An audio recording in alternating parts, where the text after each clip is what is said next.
সম্মানিত বন্ধুগণ, আসসালামু আলাইকুম।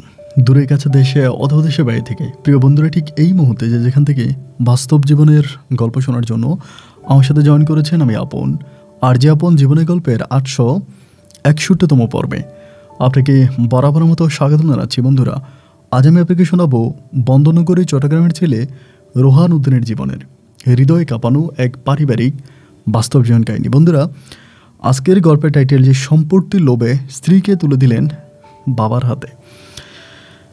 আমরা দুনিয়াতে প্রায় প্রত্যেকটা মানুষই জানি যে লোভে পাপ আর পাপে মৃত্যু। তারপরও আমরা লোভের বশবর্তী হয়ে এমন কিছু কাজ করে বসি যার কোনো সমাধা আমরা আমাদের বাস্তব জীবনে দিতে পারি না। জীবনের গল্পের অনুষ্ঠানে আমি অনেক গল্প পাই, কিন্তু সব গল্পগুলো আপনাদেরকে শোনাই না বা সব গল্পগুলো শোনার মতো সময়ও হয় না। যেমন গত কয়েকদিন আগে আমি রাজধানী ঢাকার এক মহিলার জীবনের গল্প পেয়েছি। ওনার 2টা ছেলে, একটা মেয়ে আছে এবং ওনার হাজব্যান্ড খুব ভালো একজন সরকারি কর্মকর্তা। তিনি একটা বেসরকারি অফিসে চাকরি করত এবং সেখানে চাকরি করার সুবাদে বেসরকারি অফিসের ওই এমডির সাথে ওনার সম্পর্ক হয়ে যায় এবং এমডি তার স্ত্রীর কাছ থেকে সুখ শান্তি ভালোবাসা পায় না বলে ওনার সাথে একদম সব রকম সম্পর্কে জড়িয়ে যায় এবং ওই মহিলাও এমডিকে খুব ভালোবাসতে শুরু করে। যদিও সে আমাকে বলে এমডির প্রেমে পড়েছে, কিন্তু তার কথাবার্তায় বোঝা গেল যে সে এমডির সম্পত্তির লোভে পড়েছে, কারণ তার এমডির বয়স ছিল প্রায় 50-এর উপরে। যাই হোক, ওই মহিলার কিন্তু ততটা বয়স ছিল না। সে এমডির প্রেমে পড়ে তার স্বামীকে ছেড়ে, সন্তানকে ছেড়ে এমডি তাকে যে বাসা ভাড়া করে দিয়েছে সেখানে থাকতে শুরু করে এবং এমডি তাকে আজকে কালকে বলে বিয়ে করতে করতে একটা সময় তার স্বামীর কাছ থেকে তাকে পরিপূর্ণভাবে সরিয়ে ফেলে। স্বামী রাগ করে ওই মহিলাকে ডিভোর্স করে দেয় এবং এমডিও তাকে আজ পর্যন্ত বিয়ে করে না। কান্নাকাটি করে আমাকে বলে যে, আপন ভাই, আমি এখন কোন দিকে যাব। দেখেন, এরকম অসংখ্য ঘটনা আমাদের বাস্তব জীবনে ঘটে থাকে। তবে আজকের এই গল্পটা যে আমি প্রচার করতে যাচ্ছি, এই গল্পটা যাকে ঘিরে, তিনি আমার আমার নিয়মিত একজন শ্রোতা বন্ধু। তিনি আমার প্রায় প্রতিটা স্টোরি শোনে এবং প্রায় প্রত্যেকটা স্টোরির নিচেই তিনি কমেন্ট করে। গল্পটা মূলত তাকে উদ্দেশ্য করেই বলা এবং আমি সত্যিই অর্থে জানি না যে এই গল্পটা প্রচার করার পরে কি হতে পারে। আমি আল্লাহর কাছে দোয়া করি যাতে খারাপ কিছু না ঘটে। তারপরেও বোরহান ভাইয়ের অনুমতিক্রমে ওনার কথাগুলো রেকর্ড করে দেন আমি গল্পটা প্রচার করার জন্য বসছি। আমি আশা করব শুরু থেকে শেষ পর্যন্ত আপনারা চট্টগ্রামের ভাই রোহান উদ্দিনের জীবনের বাস্তব গল্পটা আমার মুখ থেকে শুনবেন এবং গল্প শেষে রোহান ভাইকে আপনার মতো করে একটা মন্তব্য কমেন্ট বক্সে লিখবেন। ধন্যবাদ সবাইকে। সম্মানিত বন্ধুগণ, আসসালামু আলাইকুম। আমার নাম মোহাম্মদ রোহান উদ্দিন, আমার বাড়ি চট্টগ্রাম। বন্ধুরা, আমি আমার জীবনের গল্পটা শুরু করার শুরুতে আপনাদেরকে আমার পরিবারের সম্বন্ধে জানিয়ে রাখি। আমার পরিবারে আমি আছি, আমার বাবা আছে, মা আছে, তাছাড়া রয়েছে আমার একজন পুপি সহ আমার ছোট 3টা ভাই আর বড় 2টা বোন। আমরা টোটাল 4 ভাই 2 বোন। আমাদের পরিবারটা চট্টগ্রাম শহর থেকে অনেক দূরে কোনো এক ছোট্ট গ্রামে, এক নিম্ন মধ্যবিত্ত পরিবার। আমার বাবা পেশায় একজন শিক্ষক। আমার বাবা তেমন কোনো বড় শিক্ষক না। আমাদের এলাকার একটা বেসরকারি কিন্ডারগার্টেনে আমার বাবা চাকরি করে। কিন্ডারগার্টেন সহ এটা একটা নুরানি মাদ্রাসা। আমার বাবা সে মাদ্রাসায় চাকরি করে এবং ছোটোবেলা থেকে দেখে এসছে আমার বাবা যথেষ্ট পরিমাণের অভাব অনটনে আমাদের সংসারটা চালাচ্ছে। আমার বড় 2 বোনকে বিয়ে দিতে গিয়ে আমার বাবা একেবারে নিঃস্ব হয়ে গেছে। বড় 2 বোনটাকে বিয়ে দেওয়ার পরে আমার বাবার কাছে অবশিষ্ট তেমন কিছুই থাকে না যেটা দিয়ে বাবা আমাদেরকে লেখাপড়া করাতে পারবে। এরপরেও আল্লাহর অশেষ মেহেরবানিতে আমি ক্লাস 5-এ বৃত্তি পাই এবং ক্লাস 5-এ বৃত্তি পাওয়ার পরে ওই বৃত্তির টাকায় আমি এসএসসি পর্যন্ত পড়াশোনা করার সুযোগ পাই ফ্রিতে। যাই হোক, আমি এসএসসি পর্যন্ত পড়াশোনা করি, ওই বৃত্তির কিছু টাকা পাই এবং এছাড়া আমাদের এলাকার কিছু মানুষ আছে, গণ্যমান্য লোকজন আছে যারা আমাকে সাহায্য সহযোগিতা করতো। তাদের সাহায্য সহযোগিতায় আমি আমার এসএসসি পাশ করে আমি আমার হাই স্কুলের গণ্ডিটা পার করি এবং হাই স্কুলের পড়াশোনা শেষ করার পরে আমাদের পরিবারে ভাই তখন প্রচণ্ড অভাব, এত বেশি অভাব যে অভাবের বর্ণনা আমি দিয়ে শেষ করতে পারবো না। আমার মা এক মুঠ করে ভাত আমাদেরকে খেতে দিত। পাতিলার মধ্যে অল্প পরিমাণের ভাত থাকতো। এরপরে আমার ভাত আমার প্লেটে 1 মুঠ, ভাইয়ের প্লেটে 1 মুঠ, এরকম করে করে আমার আম্মু আমাদেরকে খেতে দিত। খাবারের অভাবটা যে এত বেশি ছিল যেটা আমি বলে বোঝাতে পারবো না এবং এত দুঃখ কষ্ট যন্ত্রণার মাঝে আমার শৈশবের দিনগুলো কাটে।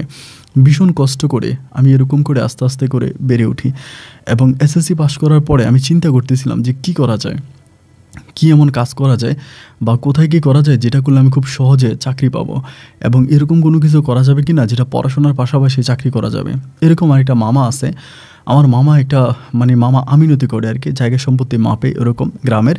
মামার সাথে আলোচনা করলাম যে মামা আমি কী কাজ করতে পারি এবং কী কাজ করলে আমি মোটামুটি খুব দ্রুত চাকরি পাবো, আপনি যদি আমাকে এরকম একটা সহযোগিতা করতেন। মামার সাথে আলোচনা করার পরে মামা আমাকে বললো যদি পলিটেকনিক্যালের লাইনে পড়াশোনা কর, যদি পলিটেকনিক্যালে পড়াশোনা করিস তাহলে হচ্ছে খুব দ্রুত চাকরি পাবি। মামার কথা মতো আমি তখন পলিটেকনিক্যালে চাকরি করার জন্য অনেক জায়গায় অনেকগুলো পলিটেকনিক্যাল থেকে পেপার নেই, ভর্তি পরীক্ষাও দিই, কিন্তু দুর্ভাগ্যবশত আমি পলিটেকনিক্যালে চান্স পাই না, পলিটেকনিক্যালে ভর্তি হতে পারি না। এবং টেকনিক্যালি ভর্তি হওয়ার জন্য ওই সময় কিন্তু অনেক কম্পিটিশন ছিল, অনেক টাকার দরকার ছিল। তো আমার পরিবার থেকে তো আসলে আমাকে টাকা দিতে পারে নাই, তো যার জন্য আমি ঠিকমতো পলিটেকনিক্যালে চান্সও পাই নাই, ওইখানে আমি ভর্তি হতে পারিনি।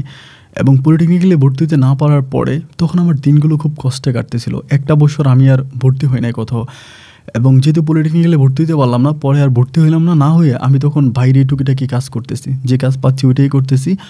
তা আম্মু আব্বু সহ গ্রামের যে অন্য অন্য মানুষগুলো আছে তারা সবাই বলতেছে, আমাকে বলতেছে যে রোহান তুই পড়াশোনা করিস না কেন, তোর তো মেধা অনেক ভালো এবং তুই পড়াশোনা করলে অনেক ভালো করতে পারতি, তুই পড়াশোনা করিস না কেন। এরকম করে সবাই আমার বাবাকে ধরে আমাকে ধরে এরকম করে আমাকে বোঝায়। তো সবার বোঝানোর পর আমি তখন চিন্তা করলাম যে সবাই যে বলতেছে কথা তো ঠিকই, আমি যদি পড়াশোনা করতাম তাহলে তো আমি ভালো কিছু করতে পারতাম, আমি পড়াশোনা করব না কেন। বাট আমার কাছে ওরকম কোনো টাকা পয়সা ছিল না। এরপর এলাকার লোকজন মিলে আমাকে কিছু টাকা দিল কলেজে ভর্তি হওয়ার জন্য। তখন আমি চট্টগ্রাম শহরেরই কোনো একটা কলেজে ভর্তি হই, ওই কলেজটা সরকারি কলেজে ছিল, ওখানে ভর্তি হই। কিন্তু আমার গ্রাম থেকে ওই কলেজে গিয়ে ক্লাস করাটা অনেক বেশি ডিফিকাল্ট হয়ে যাচ্ছিল, ওইখানে গিয়ে ক্লাস করতে পারি না। হয়তো দেখা যায় মাসের মধ্যে 2-3 বার আমি কলেজে যাই, এরপরে বাকি সময়টা কলেজে যাই না। এরকম করতে করতে ফার্স্ট ইয়ার পরীক্ষা দিই, ওই পরীক্ষাতে আমি ফেল করি। এবং ফার্স্ট ইয়ার পরীক্ষা ফেল করার পরে আমি তখন চিন্তা করতেছিলাম যে কী করব, এভাবে তো চলতে পারে না। আমি সবার কাছে চাকরি বাকরির জন্য আলোচনা করি যে কোথাও কোনো চাকরি পাওয়া যায় কিনা। একজন আমাকে একটা চাকরি দিল, আমার এক ভাই, তিনি আমাকে একটা সাবান কোম্পানিতে চাকরি দিল, একটা কম দামি সাবান, ওই সাবানটা সেল করা আর কি, এটা হচ্ছে বিভিন্ন এসআরের মাধ্যমে সেল করা, ওইখানে চাকরি দিল। তো তখন ওই চাকরিটাতে জয়েন করলাম। ওই সময় আমার বেতন ছিল মাত্র 7,000 টাকা। 7,000 টাকা বেতনে ওই চাকরিতে জয়েন করছি। তা চাকরিতে জয়েন করতেছি, আবার পড়াশোনাও করতেছি। তো দেখা যায় কলেজে পড়া অবস্থায় এই চাকরি করে আমি আসলে তেমন কিছু করতে পারি না, কলেজেও করতে পারি না, কারণ প্রত্যেকদিন সকালে কাজে চলে যায়। এবং এসআরের চাকরি তো আপনারা যারা এসআরে কাজ করেছেন তারা জানেন একেবারে অনেক পরিশ্রম করা লাগে, সন্ধ্যা অবধি কাজ করা লাগে, এরকম রাস্তায় রাস্তায় হাঁটার পরে এরপরে এসব পায়ের মধ্যে আর কোনো রস থাকে না, যার জন্য টেবিলেও বসতে পারি না, শুয়ে পড়া লাগে, আর পড়াশোনা একেবারেই হয়ই না। এভাবে কয়েকটা মাস করলাম, করার পরে চিন্তা করলাম যে এভাবেও তো হতে পারে না, আমি যদি এভাবে এসআরের চাকরি করি তাহলে তো আমি আর আমার আমি পড়াশোনাটা কন্টিনিউ করতে পারবো না। তারপরে চিন্তা করলাম যে কী করা যায়। দেন এসআরের চাকরিটা ওই সময় ছেড়ে দিলাম। ছেড়ে দিয়ে তারপরে এক বড় ভাইয়ের মাধ্যমে, ইনি রাজনীতি করতো আর কি, ওই সময় রাজনীতির মোটামুটি একটু একটু করেও হলেও আমাদের কলেজে প্রভাব ছিল। তো ভাই আগে শিবির করতো, এখন অন্য একটা দল করে। ভাইয়ের সাথে কথা বললাম যে ভাই এমন এমন ঘটনা, যদি আপনি আমাকে একটু হেল্প করতেন। পরে ভাই আমাকে বললো ঠিক আছে, আমি তোমাকে একটা টিউশনি দিয়ে দিতে পারি, দেখো টিউশনিটা করবা কিনা। ভাই আমাকে বললো, দেন তিনি তখন আমাকে একটা টিউশনি দিল। তার টিউশনি দিল একটা ছেলেকে পড়ানোর জন্য, তা ওইখান থেকে আমি 2,000 টাকা পাইতাম। তো দেখা যায় টিউশনিও করেও আমি এরকম কোনো কিছু করতে পারি না। এরকম করতে করতে আমার আরও 1 বছর কেটে গেছে। প্রথমে তো 1 বছর পড়াশোনা করলামই না, এরপরে মধ্যে আরও 1 বছর চলে গেল। আমি ইন্টার পরীক্ষা দিলাম, কিন্তু পাশ করলাম। এবার পাশ করলাম করে আমার জীবন থেকে অনেকগুলো বছর এভাবেই কেটে গেল। তো লাস্টবারের মতো আবার চিন্তা করলাম পলিটেকনিক্যালে পড়বো, মাথা রাতা ঘুরে চিন্তা করলাম যে বাট আবার পলিটেকনিক্যালে আমি এমনি আবার ভর্তি পরীক্ষা দিই আর কি। তা ভর্তি পরীক্ষা দেওয়ার পরে এবার আমি পলিটেকনিক্যালে চান্স পেয়ে যাই। এবার পলিটেকনিক্যালে চান্স পাওয়ার পরে চিন্তা করতেছি যে পলিটেকনিক্যালে যে পড়বো, টেকনিক্যাল লাইনে পড়াশোনা করাটা তো অনেক ডিফিকাল্ট, অনেকক্ষণ ধরে পড়াশোনা করতে হবে, অনেক পড়াশোনা করতে হবে। তো নিজের কাছেও ওরকম তেমন কোনো টাকা পয়সাও নাই, চলার মতো এমন কোনো অবস্থাও নেই। ভাবতেছিলাম যে কী করব। তা এরকম করতে করতে আমাদের ওই যে একটা বড় ভাই আমাকে একটা টিউশনি দিয়েছিল, ওনাকে আবারও ধরলাম যে ভাই আমি তো এই পলিটেকনিক্যালে ভর্তি হয়েছি, এখন যদি আপনি পারেন আমার একটা টিউশনির ব্যবস্থা করে দেন। তখন তিনি আমার আরেকটা বড় ভাইয়ের মাধ্যমে আমার পলিটেকনিক্যাল এরিয়াতে আমাকে একটা টিউশনির ব্যবস্থা করে দিল। সেখানে 3টা মেয়ে, একজন ভদ্রলোক, অনেক বড় লোক, তিনি নিজের বাড়ি আছে এবং তিনি ফিশারির বিজনেস করে, অনেক টাকা পয়সা মালিক, বিল্ডার্সেরও ব্যবসা আছে ওনার। তা ইনার বাসায় আমাকে তখন উনি আমার ওই ভাইয়ের মাধ্যমে আমার একটা টিউশনি হলো। তো তোনার 3টা মেয়ে আছে, মেয়েগুলোই একটা পড়ে হচ্ছে ক্লাস 9-এ, আর একটা ক্লাস 5-এ পড়ে, দেন আরেকটা হচ্ছে 8-এ পড়ে, এরকম বয়সী। তো আমাকে বললো যে ভাই আপনি এগুলোকে পড়ান এবং তিনার 3টা মেয়েরে পড়ালে তিনি মোটামুটি একটা ভালো অ্যামাউন্ট দেবে। তো আলহামদুলিল্লাহ যেমন করে বললো তেমন করে আমি 3টা মেয়েকে পড়ায় 8,000 টাকা পাইতাম। মানে ওই ভদ্রলোক আমাকে 8,000 টাকা দিত এবং আমি 2 টাইমে পড়াইতাম। মানে সকালে একবার যাইতাম, রাতে আরেকবার যাইতাম, 2 টাইম পড়াইতাম, 8,000 টাকা আমাকে দিত। মানে আমার তো তখন আলহামদুলিল্লাহ এটা পাইলে আমার হয়। দেখা যায় সকাল থেকে রাত পর্যন্ত চাকরি করে 7,000 টাকা বেতন পাইতাম। এরই মাঝে আবার থাকা খাওয়া সব কিছু বাদ দিয়া আর কিছুই থাকতো না। কিন্তু এই লোকের, মানে ওনার নাম ছিল তাহের খান। তো তাহের খানের বাসায় আমি যখন টিউশনিটা করি, দেখা যায় টিউশনিও করতেছি, আবার রাতের খাবারটাও পেয়ে যাচ্ছি, সকালের নাস্তাটাও পাচ্ছি। গিয়ে সকালের নাস্তাটা করি, বাবুদেরকে পড়াই, এগুলো মেয়েদেরকে পড়াই, এরপরে সে নিজের কলেজে যায়। কলেজ শেষ করে রাতের বেলা আবার গেলে ওই বাচ্চাদেরকে পড়ানোর পরে ম্যাডাম আবার খাবার দিত, যে আমাকে বলতো যে রোহান তুমি খেয়ে যাও।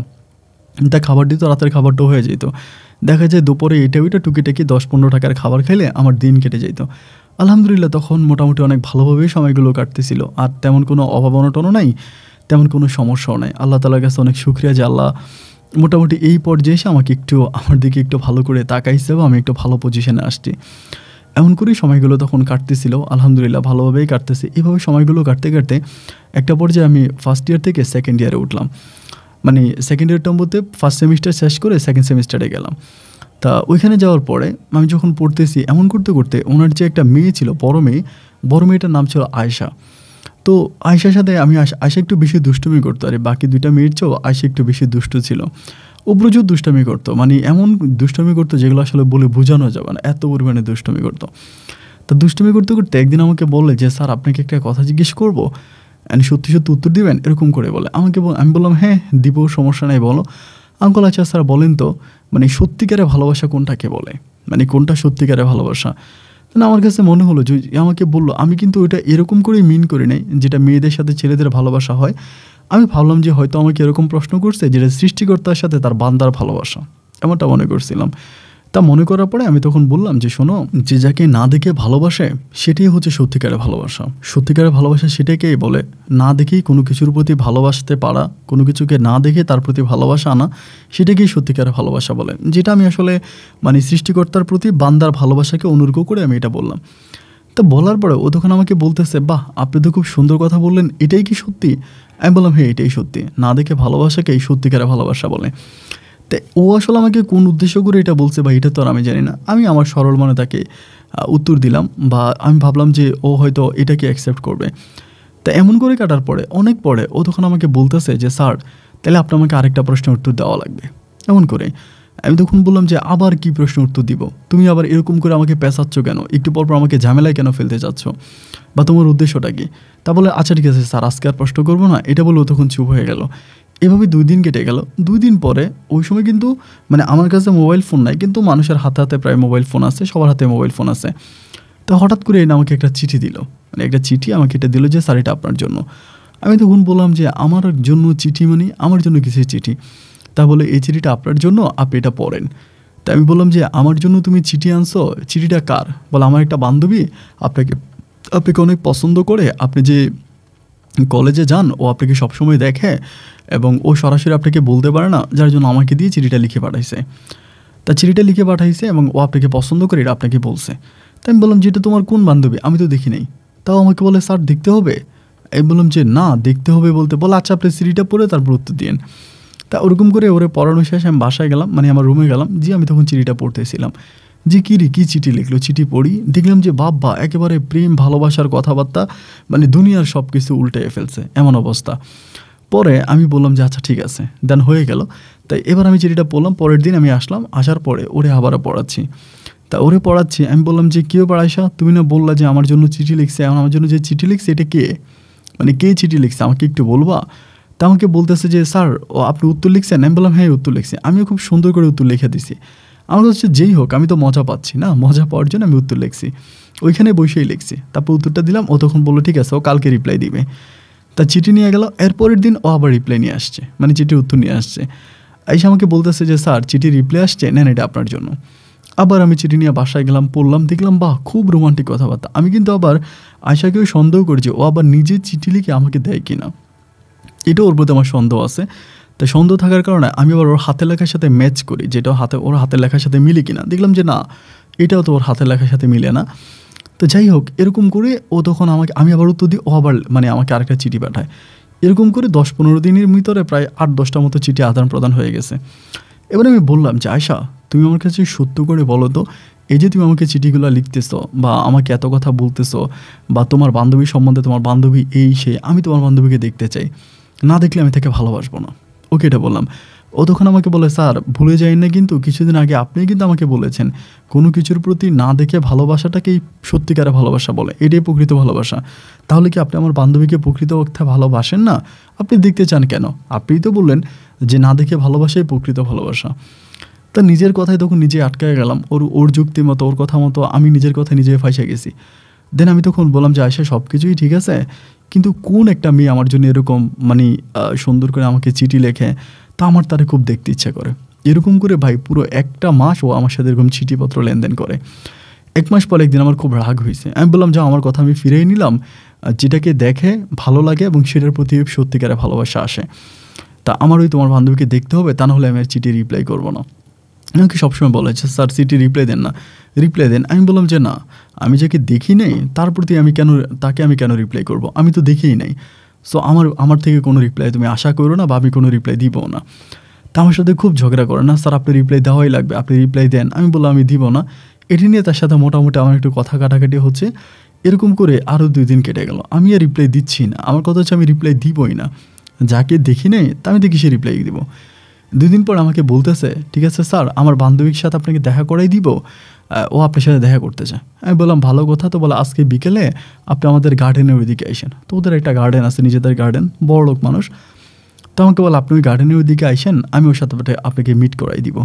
তাই বললাম আচ্ছা ঠিক আছে, সমস্যা নেই, আমি গার্ডেনের ওইদিকে আসবো, আমার সাথে মিট করাই দিও। ওর কথা মতো আমি গার্ডেনের ওইদিকে গেলাম, এবং যাওয়ার পরে ওর বান্ধবীকে বিকেলবেলা ডেকে আনছে। ওর বান্ধবী আসছে, আসার পরে মেয়েটাকে দেখে আমার ভিতরে সন্দেহ লাগছে। সন্দেহ লাগছে বলতে, এই মেয়ে আমাকে ভালোবাসে। মেয়েটাও দেখতে অনেক সুন্দর ছিল, খারাপ না, মোটামুটি অনেকই সুন্দরী। তাই মেয়েটাকে দেখার পরে জিজ্ঞেস করলাম যে তোমার নাম কি? বলে জুই। বললো জুই। আমি বললাম যে আচ্ছা জুই, ভালো আছো? বলে হ্যাঁ ভালো আছি। আপনি ভালো আছেন? আমি বললাম হ্যাঁ ভালো আছি। তো এরকম করে কথা বলতে বলতে তার সাথে আমি একটা জায়গায় বসছি। আয়শা তখন একটু দূরে গিয়ে দাঁড়ায় আছে। আমাকে বলে আপনারা কথা বলেন, প্রেম করেন, তা আমি একটু আসি। এটা বলেও তখন দূরে গিয়ে দাঁড়ায় আছে, আর উকি মারতেছে যে আমি ওর বান্ধবীর সাথে কী কথা বলি। তা ওর বান্ধবী আমাকে বলতেছে, কী অবস্থা, আপনি কেমন আছেন, এই সে, খুব আপনি করে কথাবার্তা বলতেছে। বা এই মেয়ে যে আমার সাথে কথা বলতেছে, তার কথাবার্তার ধরন দেখে আমি বুঝে গেছি যে আসলে এই মেয়ে আমাকে চিঠি লেখে নাই। চিঠির তো ভাষা আছে, বা চিঠির মধ্যে যেরকম ক্লোজ হয়ে চিঠিটা লিখেছে, বা এটার মধ্যে যেরকম ছিল, কিন্তু বাস্তবে তো এই মেয়ে এরকম না। এই মেয়ে আমার কাছ থেকে খুব দূরে থাকতেছে এবং কথা বলতে খুব সংকোচ ফিল করতেছে। তারপরেও চিন্তা করলাম হয়তো চিঠির মধ্যে এরকম, রিয়েল লাইফ হয়তো অন্যরকম হতে পারে। পরে আমি বললাম যে একটু নিচে থেকে আর কি জিনিসটা বের করার জন্য মেয়েটাকে, যে চিঠিটা আদৌ মেয়েটা লিখেছে কিনা।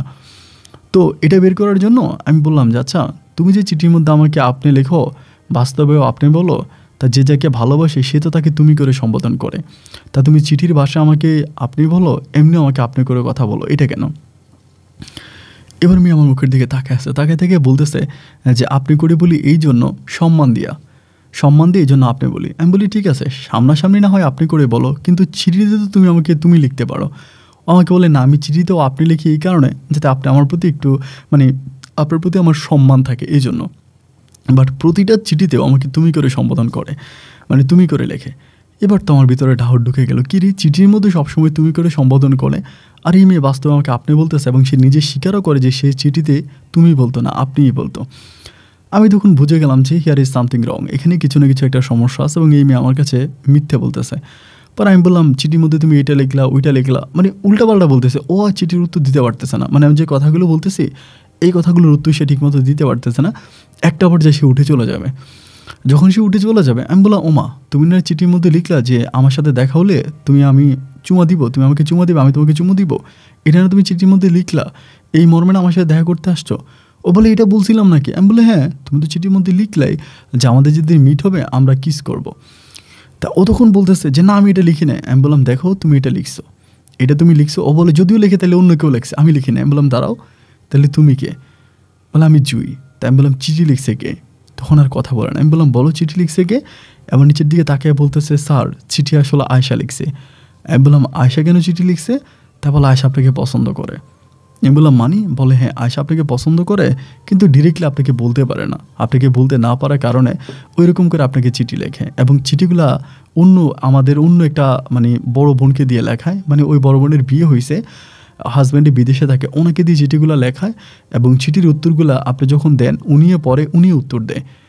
তাই আমি বললাম তাই তুমি? বলে আমি তো একটু দেখতে সুন্দর টুন্দর, আপনাকে পটানোর জন্য দেন আমাকেও নিয়ে আসছে ভাড়া করে, আমাকে বলে আনছে, আমাকে আচার কিনে দিছে, এটা কিনেছে, ওইটা কিনে দিছে, আমাকে নিয়ে আসছে। কিন্তু এই গল্পের মাঝে আমি কেউই না, চিঠিও আমি লিখি নাই, চিঠির কোনো উত্তর আমি পড়ি নাই। এগুলো আমাদের এক বান্ধবী বড় মানে আপা হয় সম্পর্কে, তিনি চিঠিগুলো লিখে দিছে, এবং ওনার কাছে আপনার চিঠিগুলো আছে। আমি তখন বললাম তার মানে তুমি বলতে চাচ্ছ যে আয়েশা আমাকে পছন্দ করে? বলে হ্যাঁ ও আপনাকে অনেক পছন্দ করে, আপনাকে অনেক ভালোবাসে, কিন্তু আপনাকে ভালোবাসার কথাও বলতে পারে না, কারণ অনেক ভয় পায় আপনাকে, যে আপনি যদি ওর বাবার কাছে বলে দেন বা এরকম কিছু একটা। তাই বললাম ছোটো একটা মেয়ে ও আমারে ভালোবাসে? আচ্ছা ঠিক আছে সমস্যা নাই, কিন্তু তোমার সাথে আমার একটা শর্ত আছে, তুমি যদি আমার শর্ত না মানো, আমার কথা না শোনো, তাহলে কিন্তু আমি এখন তোমাকে এটা দিয়ে বসবো। পরে আমাকে বলে না না না আপনি আমাকে এটা দিন না, সমস্যা নেই, আমার মানে কোনো সমস্যা নেই, আমি আমি আমি আপনার কথা শুনবো। আমি বললাম তুমি এই মুহূর্তে আয়েশাকে গিয়ে কিছুই বলবা না, তুমি এখন আমার সাথে প্রেমের অভিনয় করবা, আমার সাথে প্রেম ভালোবাসা করবা, আমি যা যা করবো আমার হাত ধরবা, এটা করবো ওইটা করবা, আয়েশাকে বুঝতে দিবা না। পরে আমাকে বলে না আমি এগুলো করতে পারবো না। আমি বললাম না করলে কিন্তু ওই যে এটা দিয়ে ফেলবো। পরে আমাকে বলে হাত ধরবো? আমি বললাম হ্যাঁ হাত ধরবা। এবার আমার হাত ধরলাম, ওর পিঠে হাত দিতেছি, মানে একটু ক্লোজ হওয়ার জন্য চেষ্টা করতেছি। এবার আয়েশা এটা দূর থেকে দেখতেছে, দেখে তো ও ঝুলে পুরো চারখার হয়ে যাইতেছে। অনেকক্ষণ পরে দৌড়ে আসছে এখানে, আয়েশা বলতেছে এগুলো কী হচ্ছে এখানে? আপনারা প্রেম করার জন্য আসছেন, তা এরকম হাতাহাতি করতেছেন কেন? আমি বললাম আজব, আমার গার্লফ্রেন্ড, আমি ধরবো না? না আমার ইচ্ছে, আমি তো ধরবই। পরে আমাকে বলে দেখেন আপনি ওকে ছেড়ে দেন, ও আপনার গার্লফ্রেন্ড না। আমি বললাম তো আমার গার্লফ্রেন্ড কে? ও বলে আমি জানি না, আপনি ওকে ছাড়েন। মানে আমাকে খুব টানা হেঁচড়া করে তখন ওই মেয়েটার কাছ থেকে আমাকে তখন নিয়ে আসলো। আনার পরে মেয়েটা তখন চলে গেছে, সে দৌড়ে চলে গেছে। চলে যাওয়ার পরে মানে একটু যাওয়ার সময় আবার আয়েশার সাথে একটু রাগারাগি করে গেছে যে তোরা আমি দেখবনি, তুই আমার বিপদে ফালাইছো, যেটা বলেও চলে গেছে। আয়েশা তখন বুঝে গেছে যে মোটামুটি ঘটনাটা একটু খারাপ, এবং আমি বললাম যে ঠিক আছে রাতে তোমার পড়াইতে আসবো, রাতে কথা বলবো। ও তখন ভয়ে আসছে, রাতের বেলা আর পড়তে আসে নাই। ওর আম্মারে বলছে যে আম্মু আমার জ্বর উঠছে, আমি আজকে পড়বো না। তা ওর আম্মু বলতেছে যে স্যার আজকে নাকি ওর জ্বর, ও আজকে পড়বে না। আমি তো জানি ওর জ্বরটা কিনে হয়েছে, রাতটা কোনো মতে কাটলো, সকালবেলা তো আর না এসে পারবে না। এবার সকালে এসে নিচের দিকে তাকে আসে, এরই মাঝে ওর বান্ধবীর সাথে ওর কথাবার্তা হয়ে গেছে। বান্ধবী বলে দিছে মনে হয় যে সব সত্য কথা, যে স্যারকে তো আমি সব বলে দিছি, এটা বলে দিছে। আমি সকালবেলা এসে একদম চুপচাপ বসে আছে, আমার দিকে তাকায় না, নিচের দিকে তাকায় আছে, খুবই শান্তশিষ্ট একদম ভদ্র মেয়ে। আমি বললাম কী ব্যাপার আয়েশা, ভালো আছো? বলে হ্যাঁ স্যার ভালো আছি। আমি বললাম তোমার আব্বাকে একটু ডেকে আনো তো। তা বলে স্যার কেন, এখনও তো মাস পুরাই নেই, বেতন লাগবে আপনার? আমি বললাম না বেতন লাগবে না, তোমার আব্বুর সাথে অন্য বিষয়ে একটু কথা ছিল। তা আমাকে বলে স্যার কোন বিষয়ে কথা ছিল, আপনি কি আব্বুকে কিছু বলতে চান? আমি বললাম হ্যাঁ আমার কিছু পার্সোনাল কথা ছিল, এটা ওনাকে বলতে হবে। তা বলে স্যার কী বলতে হবে ওনাকে, এখন তোর দুইটা বোন সাথে আছে না? আমি বললাম তো দুইটা বোনের, আমি বললাম যে তোমরা করো এখানে থাকো, আমি একটু ওর সাথে কথা বলি। এই কথা বলে ওরে আমি তখন ওই রুমের মধ্যে, রুমটা অনেক বড় ছিল, কোনার মধ্যে নিয়ে গেছি। নিয়ে যাওয়ার পর ও তখন একদম ভয়ে কাঁপতেছে, লাল হয়ে গেছে, মানে এমনি সুন্দরী ছিল, অনেক সুন্দরী, এর মধ্যে একদম লাল হয়ে গেছে। কোনায় যাওয়ার পরে মানে আর কিছু বলে না। আমি বললাম শোনো তোমার আব্বার একটু ডেকে আনো, আমি তোমার আব্বাকে বলবো যে তুমি আমার পছন্দ করো, আমার বিয়ে করতে চাও। তা কিছু বলে না, নিচের দিকে তাকে আছে। আমি বললাম কী হলো, যাও না তোমার আব্বাকে ডেকে আনো, আমি বলি যে তুমি আমার পছন্দ করো, তুমি আমার যে চিঠিগুলো লিখছো সব চিঠি আমার কাছে আছে, তা চিঠিগুলো তোমার আব্বাকে দেখাই। তা আমাকে বলতেছে চিঠি কিন্তু আমি লিখি নাই। আমি বলি তুমি না লিখলে, চিঠি যে লিখছে তার ফোন নাম্বার আমার কাছে আছে, তাকে ফোন করে আই না তোমার আব্বারে দিয়ে সব কিছু প্রমাণ করাবো, প্রয়োজনে জুইকে সহ ডাইকে আনবো। পরে আমার বলতেছে না স্যার এগুলো কইরে না। আমি বললাম কেন লিখছো, এগুলো লেখার কারণটা কি? আমাকে বলে স্যার আমি না আপনাকে পছন্দ করি। তাই আমি বললাম যাকে পছন্দ করো তাকে সরাসরি বলতে পারো না? ও আমাকে বলে সরাসরি বলার মতো বয়স যে আমার হয় নাই, আমি যে অনেক ছোট। তাই আমি বললাম অনেক ছোট হইলে প্রেম করতে যাও কেন? ও বলে আপনাকে দেখার পর আমার অনেক ভালো লেগে গেছে, কী করবো বলেন, আপনার কথাবার্তা সব কিছু আমাকে এখানে জানি পাগল করে দিয়েছে। আমি বললাম তুমি তো অনেক ছোট, এখন প্রেম করে বিয়ে করতে পারবা? ও বলে পারবো না কেন, আমার বয়সে অনেক মেয়েদেরই বিয়ে হয়ে গেছে এবং তারা বাচ্চার মাও হয়ে গেছে, সো আমি চাইলেই বিয়ে করতে পারি, আপনি চাইলে আমি বিয়ে করব।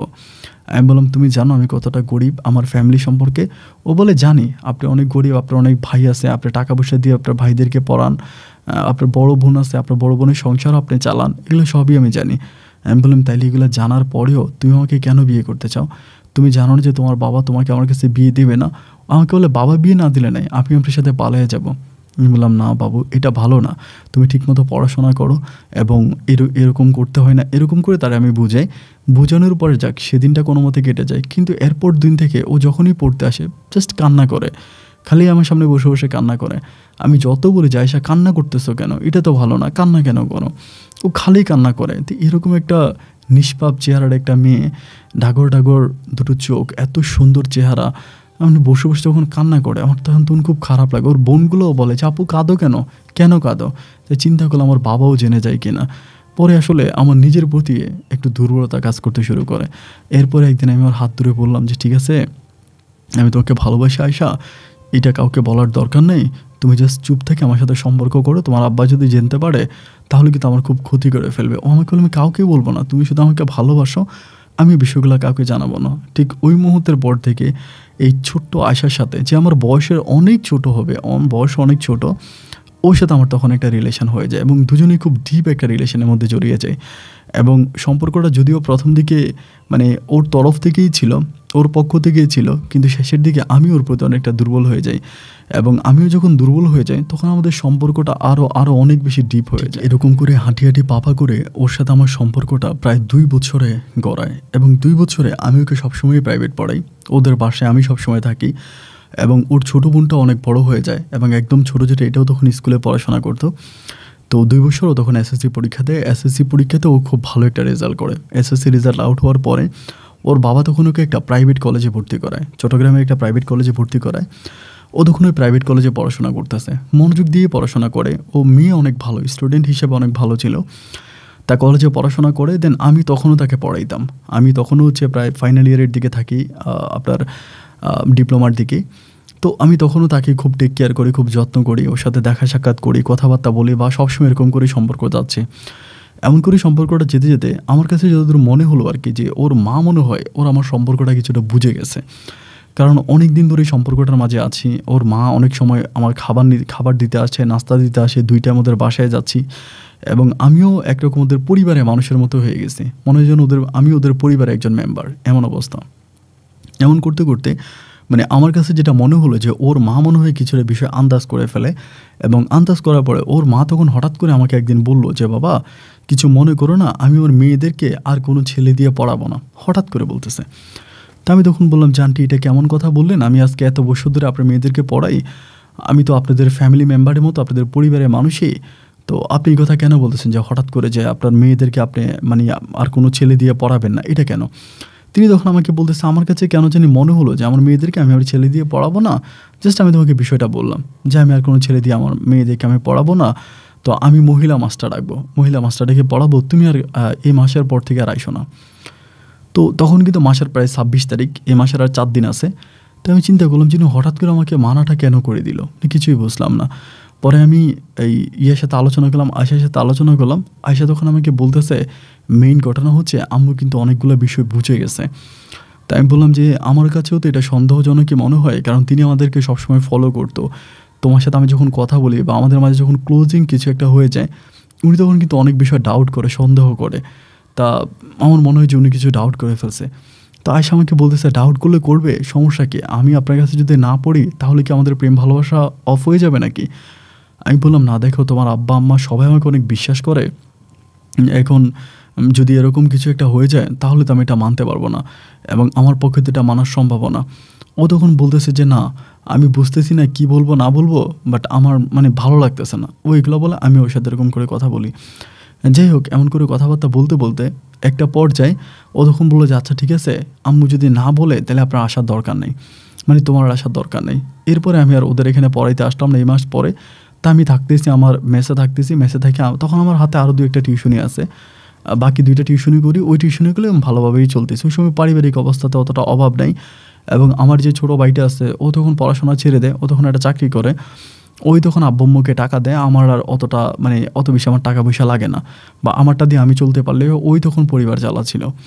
তো এই অবস্থার ভিতরে তারই কয়েকদিন পরে হঠাৎ করে মানে আয়শা খুব কান্নাকাটি করে, আমাকে ফোন দিয়ে খুব কান্নাকাটি করে। বললাম কী হয়েছে? আমাকে বলে যে আমার আব্বু কিন্তু আমার বিয়ে ঠিক করে ফেলছে। এটা শোনার পরে আমার তখন আমি কি বলবো, আমার ধরেন আর 1 বছর আছে গ্র্যাজুয়েশনের, আমার ডিপ্লোমা কমপ্লিট হওয়ার। অ্যান্ড ডিপ্লোমা কমপ্লিট হলেও তো মোটামুটি একটা চাকরি পাওয়া যাবে, ডিপ্লোমাটা শেষ হলে একটা চাকরি পাবো। এই অবস্থার মধ্যে তো আমাকে কেউ চাকরিও দিবে না, আমি তো কোথাও চাকরিও পাবো না। আমি বললাম যে আয়শা, এটা তুমি কী বলতেছো ঠিক এই পর্যায়ে? ও আমাকে বলে, আমি এখন কী করবো বলো। আমি তখন ডিপ্লোমা ফাইনাল ইয়ারে আসি, তা 1 বছর পর আমার ডিপ্লোমা শেষ হবে। তখন চিন্তা করতেছি যে কী করবো। ও খুব কান্নাকাটি করে আমাকে বলো, চলো আমরা পালিয়ে যাই, চলো আমরা পালিয়ে যাই। এখন যে আমি এখান থেকে গিয়ে অন্য কোথাও গিয়ে ডিপ্লোমা করতে পারবো এরকমও কোনো সুযোগ কিন্তু নাই, কারণ ফাইনাল ইয়ারে 4th ইয়ারের মধ্যে আসি, তো এখন চলে গেলে আমার স্টাডিটাই পুরো অফ হয়ে যাবে। আর আমার বাবা খুবই গরিব একজন মানুষ, যথেষ্ট গরিব একজন মানুষ। ছোটো ভাইটা, ও খুব মেধাবী ছিল, আমার যে ছোটো ভাই ওই কিন্তু যথেষ্ট মেধাবী ছিল। শুধু আমি পড়াশোনা করব, আমাকে পড়াশোনা করানোর জন্য আমার এই ছোটো ভাইটা পড়াশোনা বন্ধ করে দেয়। ছোটো ভাইটা পড়াশোনা করে না, কারণ ও যদি পড়াশোনা করতো তাহলে আমিও পড়াশোনা করলে কিন্তু ফ্যামিলিটা চলতে পারতো না। শুধু ফ্যামিলির দিকে তাকে, ফ্যামিলির হাল ধরার জন্য, আমার পড়াশোনাটা কন্টিনিউ করানোর জন্য আমার ছোটো ভাই, ও নিজেও অনেক মেধাবী থাকা অবস্থায় পড়াশোনা অফ করে দিল। তখন ও নিজেও চাইতেছে যে আমি কিছু একটা করি, বাট এই অবস্থার ভিতরে আমিও তখন যদি আমি ওর সাথে পালায়ে যাই, আয়শার সাথে পালায়ে যাই, আমার পড়াশোনা অফ হয়ে যাবে। তা আমি আমার ভাইদের মধ্যে সবার বড়, আমি ছোটো ভাইগুলোর কাছে মুখ দেখাবো কেমন করে, বা বাবাকে বা কী বলবো, মাকেও বা কী বলবো। একটা মধ্যবিত্ত ফ্যামিলির সন্তান ছাড়া এই দুঃখটা কাউকে বোঝানো যাবে না, অন্য কেউ এই দুঃখটা বুঝবে না। তো আমার গ্রামের প্রায় সব মানুষ আমাকে টাকা দিছে, প্রায় গ্রামের প্রত্যেকটা মানুষেরই টাকায় একটু একটু টাকা আমি পড়াশোনা করতেছি বা এতদূর পর্যন্ত আসছি, সবই গ্রামের মানুষের টাকায়। তা সেই গ্রামবাসীর কাছে আমি মুখটা দেখাবো কেমন করে, যখন গ্রামের সবাই বলবে যে রোহান একটা মেয়ে নিয়ে পালায়ে গেছে, আমরা ওরা টাকা দিছি পড়াশোনা করার জন্য, কিন্তু পড়াশোনা না করে প্রেম করছে, বড় লোকের মেয়ে নিয়ে পালাইছে। ও আমি তখন গ্রামে কেমন করে মুখ দেখাবো, মানুষের সামনে যাব কেমন করে। এই জিনিসগুলো চিন্তা ভাবনা করার পরে আমি তখন বারবার ওরে বলি যে আয়শারে বলি, আয়শা তুই একটু অপেক্ষা করো, আমাকে একটু টাইম দাও। ও আমাকে বলে আমার পক্ষে টাইম দেওয়া সম্ভব না, আমি কোনো টাইম দিতে পারবো না, আমার বাবা কোনো কিছু মানবে না, আমাকে বিয়ে দিয়ে দিবে। তুমি যদি আমাকে ভালোবেসে থাকো তাহলে প্লিজ তুমি আমার সাথে চলো, আমরা পালায়া যাই। ও খুব কান্নাকাটি করে, অনেক কান্নাকাটি করে। বাট আমি চিন্তা করলাম আমি ওর সাথে যখন পালায়া যাই আমার সব কিছু শেষ হয়ে যাবে, সমস্ত কিছু শেষ হয়ে যাবে। ও আমাকে বারবার বলে, কিন্তু আমি ওর সাথে পালাই না। এবং না পালানোর পরে প্রায় মাসখানিক পরে ওর তখন বিয়ে হয়ে যায় এক প্রবাসীর সাথে। ওই ছেলেও হচ্ছে অনেক বড়লোক, এবং ছেলেও ইতালিতে থাকে, অনেক পয়সাওয়ালা, ঢাকাতে বাড়ি টাড়ি আছে, বিশাল অবস্থা। তা ওই ছেলেকেও বিয়ে করে ফেলে। তা আমি খবর পাই ওর বান্ধবীদের মাধ্যমে, বা এমনি খবর পাই যে ওর বিয়ে হয়ে গেছে। এবং তখন যে আসলে এতটা কষ্ট পাই এটা আসলে আমি বোঝাতে পারবো না। এবং আমি 1 সেমিস্টার পরীক্ষা দিয়ে না, পরীক্ষা দিই না বলতে আমি পড়াশোনাই করতে পারি না। আমি যখনই বইয়ের পাতাটা খুলি পড়তে বসে আমার তখনই আসার কথা মনে পড়ে। এবং ওর সাথে তো আমার ছোটোখাটো কোনো স্মৃতি নাই যে স্মৃতিগুলো চাইলেই মুছে ফেলা যাবে, এরকম কোনো স্মৃতি না। আমরা দিনের পর দিন একসাথে কাটিয়েছি, রাতের পর রাত একসাথে কাটিয়েছি, খোলা আসমানের নিচে দুজনে একসাথে একজন আরেকজনকে জড়িয়ে ধরে আকাশ দেখেছি, তারা দেখেছি, মুক্ত বাতাসে ওর সাথে আমি উড়ে বেরিয়েছি। এত প্রেম, এত ভালোবাসা, অ্যান্ড এটা এত সহজে মুছে যায় কেমন করে, চাইলেও তো সম্ভব না। প্রচুর কান্নাকাটি করি, কিন্তু কোনোভাবেই ওকে আসলে মন থেকে সরাইতে পারি না, যার জন্য আমি পরীক্ষাও দিই, এবং ওই পরীক্ষায় ফাইনাল পরীক্ষা আমি ফেল করি। অ্যান্ড পরের বছর তখন আবারও খুব কষ্ট করে পরীক্ষা দিই। তো আমি তখন নিজে আয়শার সাথে সমস্ত যোগাযোগ অফ করে দিই, ওর যত স্মৃতি আমার ফোনে ছিল, ওর ছবি, ভিডিও বা সামথিং যাই ছিল আমি সব ডিলিট করে দিয়েছি। এবং ওর যে বান্ধবী ছিল, বন্ধু বান্ধবের সমস্ত নাম্বার আমি ডিলিট করে দিয়েছি, কারণ কোনো দিন যাতে ওর সাথে আমার দেখা না হয়, কোনো দিন যাতে ওর সাথে আমার কথা না হয়, তা কখনো যাতে দেখা না হয়, কথা না হয়, এবং আমি যাতে সব কিছু থেকে ওর কাছ থেকে দূরে থাকতে পারি, এবং ও যাতে ভালো থাকে, ওর ওই হাজব্যান্ডের ঘরে, স্বামীর ঘরে কোনো দিন যাতে আমার ওই অসৎ ছায়াটা না পড়ে। কারণ আমি চাই না ওই সংসারটা ভেঙে যাক। মেয়েটা অনেক ভালো, আমাকে অনেক ভালোবাসছে, এবং ও আমাকে অনেক আর্থিকভাবে সাহায্য সহযোগিতা করছে। আমার ফ্যামিলি তো একটা সময় টাকারও খুব অভাব ছিল, ও আমাকে 5,000 10,000 টাকা করেও দিত। তা আমি চাই না যে আমার জন্য ওর কোনো ক্ষতি হোক, তাই আমি সব কিছু ছেড়ে দিয়েছি, এবং জীবনে সিদ্ধান্ত নিয়েছি যে বিয়ে করব না, লাইফে কখনো বিয়ে করব না। তা এরকম করে ডিপ্লোমা পরীক্ষাটা দিলাম, ডিপ্লোমা ফাইনাল পরীক্ষা দিলাম, এবং আমি ডিপ্লোমাতে পাশ করলাম, এবং তখন আমি একজন ডিপ্লোমা ইঞ্জিনিয়ার হলাম। এবং যেহেতু সিভিল নিয়ে পড়াশোনা করেছি, খুব সহজেই হচ্ছে চাকরিও পেয়ে গেছি, একটা মোটামুটি সরকারি একটা চাকরি পেয়েছি। তা সরকারি চাকরি করতেছি ওই সময়, পরিবারের উপরে খুব ফোকাস দিচ্ছি। আব্বা আম্মা সবাই, বোনেরা যারা আছে, ভাইরা যারা আছে, ছোটো একটা ভাই তো চাকরিতে ঢুকে গেছে, বাকি ছোটো 2টা ভাই ছিল, ওদেরকে পড়াশোনা করাচ্ছি। বাকি ছোটো 2টা বাইরে পড়াশোনা করাইতেছি, পারিবারিক টাকা পয়সার যত যা লাগতেছে সব জোগাড় আমিই করতেছি। তা পরিবারকেও খুব ভালো রাখতেছি, আব্বা আম্মাকে নিয়ে এখানে ওইখানে যাচ্ছি, বিভিন্ন জায়গায় ঘুরতেছি। এরকম করতে করতে আমি আরও 1টা বছর কাটাই দিলাম। এবার পরিবার থেকে প্রেশার আসলো বিয়ে করতে হবে। আব্বা বলতেছে বিয়ে করা লাগবে। ওই সময় পর্যন্ত কিন্তু আমার আশা তার কোনো যোগাযোগ নাই, আর কোনো কথাও নাই, কোথায় বিয়ে হয়েছে, কার কাছে বিয়ে হয়েছে, কোন জায়গায় বিয়ে হয়েছে, আমি কোনো কিছুই খোঁজ খবর নিইনি। বাট শুধু একটা জিনিস জানতে পারছি যে ছেলেকেও বিয়ে করছে, ওই ছেলে অনেক বড় লোক এবং অনেক টাকা পয়সার মালিক, ছেলে বিদেশে থাকে, ওইটুকুই জানতে পারছি। এরপর আর আমি কোনো কিছু জানার চেষ্টা করি নাই। তো যাই হোক, এমন করে পরিবার থেকে তখন প্রেশার দিল যে তুই বিয়ে কর। তা আমি বললাম যে আমি এই মুহূর্তে বিয়ে করব না। খুবভাবে চেষ্টা করলাম পরিবার থেকে ছুটার জন্য, কিন্তু না, আব্বা খুব রাগারাগি করতেছে, তোর বিয়ে না হলে তো ছোটো ভাইদের বিয়ে হয় না, তোর ছোটো ভাইও বিয়ের বয়স হয়ে গেছে, তাকে বিয়ে করাইতে হবে, তুই বিয়ে কর। তাই শুধু ছোটো ভাইয়ের মুখের দিকে তাকে আমি তখন বিয়ে করে ফেললাম, যে যাই হোক ছোটো ভাইটা বিয়ে করবে। এটা ভেবে তখন আমি বিয়ে করলাম, এবং বিয়ে করার পরে আমি তুলি নামের একটা মেয়ের বিয়ে করলাম। তা তুলিরই বিয়ে করলাম, আলহামদুলিল্লাহ আমার সংসার জীবন খুব ভালো। এবং তুলি যেদিন আমার বাসর করে আসছে, আমি মোটামুটি তুলিকে অনেক ভালোবাসছি, এবং ও আমার দুঃখ সব বুঝে। মানে আমি যে একটা মন মরা মানুষ, আমার লাইফে যে রিলেশান ছিল, ব্রেকআপ হয়েছে, এগুলো জানে না, কিন্তু আমি যে খুব মন মরা বা সারাক্ষণ মন মরা হয়ে থাকি, এই বিষয়টাও বুঝতে পারে। তো যার জন্য আমাকে অনেক সাপোর্ট করে। যখনই দেখে মন খারাপ, কাছে এসে বসে, পাশে বসে অনেক কথাবার্তা বলার জন্য চেষ্টা করে, অনেক আদর করে আমাকে। যাই হোক, আলহামদুলিল্লাহ এমন করে তুলির সাথে আমার সম্পর্কটা খুব ভালোভাবে যাচ্ছে। তো এমন করে প্রায় 1 বছরের মতো কেটে যায়। আলহামদুলিল্লাহ একটা সময় তুলি বেবি কনসেপ্ট করে, এবং আমার একটা মেয়ে সন্তান হয়। আমার মেয়ে বাবুটা হয়। মেয়ে বাবুটা যখন আমার 8 মাস, মেয়ে বাবুটার 8 মাস বয়সে আমার এই মেয়েটা মানে প্রচুর কাশি ছিল। মানে ছোটো মানুষ তো, কাশির জন্য নিঃশ্বাস ফেলতে পারতো না, এত পরিমাণের কাশি। তা এত কাশি হওয়ার পরে 8-9 মাসের মতো বয়স, আমি তখন ওরে নিয়ে একদিন ডাক্তারের কাছে গেলাম। তো ডাক্তারের কাছে যাওয়ার পরে ভাবলাম যে ওর আমি একটু ডাক্তার দেখাবো। ডাক্তারের কাছে নিয়ে গেছি, চট্টগ্রামে মেডিকেলের ওই দিকেই একটা প্রাইভেট ডাক্তারের কাছে নিয়ে গেলাম। বাট ওইখানে যাওয়ার পরে ডাক্তারটা দেখায়, যখন আমি মানে বাবুকে নিয়ে ফিরবো আর কি, মানে রিসেপশনে এসে বসবো ডাক্তার দেখানোর পরে, ওইখানের ভিতরে ভাই হঠাৎ করে আমার চোখ গেল ক্যাবিনেটের মধ্যে। বাট ওইখানে আমি দেখলাম যে আজ এত বছর পরে আয়শা বসে আছে, অনেকটা মোটা হয়ে গেছে, এবং ওর সাথে একটা লোক বসে আছে, একেবারে বয়স্ক, দাড়িটা মোটামুটি পেকে গেছে। ওই লোকটা ওকে খুব মানে কঠিন করে ধরে আছে, এবং হাজব্যান্ড ওয়াইফের মতো আর কি, ওর মানে খুব করে ধরে আছে। তো দেখলাম যে, আমি ভাবলাম, মানে মনে মনে চিন্তা করলাম যে এরকম একটা বয়স্ক লোককে বিয়ে করলো, মানে এত বয়স্ক একটা লোককে বিয়ে করলো। পরে আবার চিন্তা করলাম, বড় লোক মানুষ তো, এবং বড় লোকরা তো এরকমই, টাকাওয়ালা দেখলে বিয়ে করে, বা টাকা পাইছে সম্ভবত এই ছেলে, টাকা পয়সা আছে বেশি, এর জন্য মনে হয় বিয়ে দিছে, বয়স হয়েছে তো কী হয়েছে। তা এমন করেই লোকটা ওরে জড়ায় ধরছে আর কি, ও লোকটাকে ওরকম করে ও লোকটা জড়ায় ধরে আছে। পরে মানে মনটা মানতেছে না যে অন্তত 1টা মিনিট ওর সাথে কথা বলি। তা কথা বলতে না পারলে ভিতরটা ফেটে যাচ্ছে, আর কথা বলতেও ভয় লাগতেছে, যে কথা বলতে গেলে আবার ওই ভদ্রলোক কোনো কিছু মনে করে কিনা, আবার ওই ভদ্রলোক কে বা কী মনে করে কিনা, বা আমার সম্বন্ধে জানে কিনা, সব দিক থেকে ভয় লাগতেছিল। এবং ভয়কে জয় করে আমি তখন ওর সামনে গেলাম, সামনে গিয়ে বললাম যে, আয়শা ভালো আছো তুমি? পরে ও আমাকে বলে, হ্যাঁ ভালো আছি। তো আমি বললাম যে, আসসালামু আলাইকুম ভাইয়া, ভালো আছেন? তো আমাকে বলে যে, মানে আপনি কি ঠিক চিনলাম না, আমাকে বলতেছে। তো এমন সময় ও বলতেছে, মানে আয়শা বলতেছে, ওই লোককে বলতেছে যে, আব্বু এটা হচ্ছে আমার স্যার, আমাকে পড়াইতো আগে আমাদের বাসায়। যখন আব্বু বলল, মানে আমি একটু অবাক হয়ে গেলাম, কিরে আব্বু বললো কারে? এবং ওই লোক ওর এমন এক জায়গায় হাত দিয়ে আছে, বা এমনভাবে ওর সাথে জড়িয়ে আছে যে মানে হাজব্যান্ড ওয়াইফের মতোই আর কি, আমি ডিটেলসে বলতে পারতেছি না, বাট এরকমই। তো কিরে, এরকম একটা লোকে এইভাবে ও আব্বু বললো। ও তখন খুবই অসহায়, মানে ওর মুখটা খুবই শুকিয়ে গেছে, কেমন করে নিচের দিকে তাকায় আসছে খুব খারাপভাবে বলে। তা ওই লোকে বলতেছে, তো ঠিক আছে বসেন, নাস্তা করেন। আমি বললাম যে, এটা বলে আমার মেয়ের, আমার ছেলের বউ, এটা বললো। তা না আমার পা এখান থেকে চলতেছে না দৃশ্যটা দেখার পরে।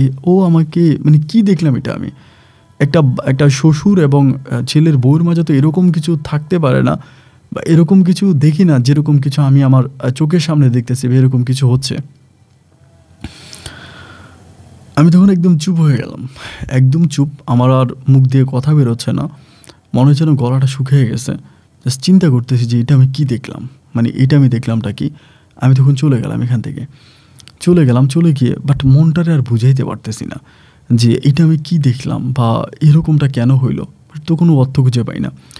এমন করে করে পরে আমি তদন্ত করতে শুরু করলাম যে ওরা আসলে কোথায় বিয়ে হয়েছে এবং যে লোকটাকে ও শ্বশুর বলল এটা আসলে কে। এমন করে আমি খুবই প্রায় 3 দিন 4 দিন করে ওদের বাসার দারোয়ানের সহযোগিতার মাধ্যমে আমি শেষে ওর নাম্বারটা জোগাড় করি, মানে আয়শার ফোন নাম্বারটা জোগাড় করি। এবং আয়শা নাম্বারটা যখন জোগাড় করি, আয়শা নাম্বারটা পাওয়ার পরে আমি ওকে ফোন করি একদিন প্রায় রাত 8টা-9টার দিকে। ও তখন রিসিভ করে, তা বলে কি, আমি বললাম যে আয়শা আমি রোহান। আমাকে বলে স্যার ভালো আছেন?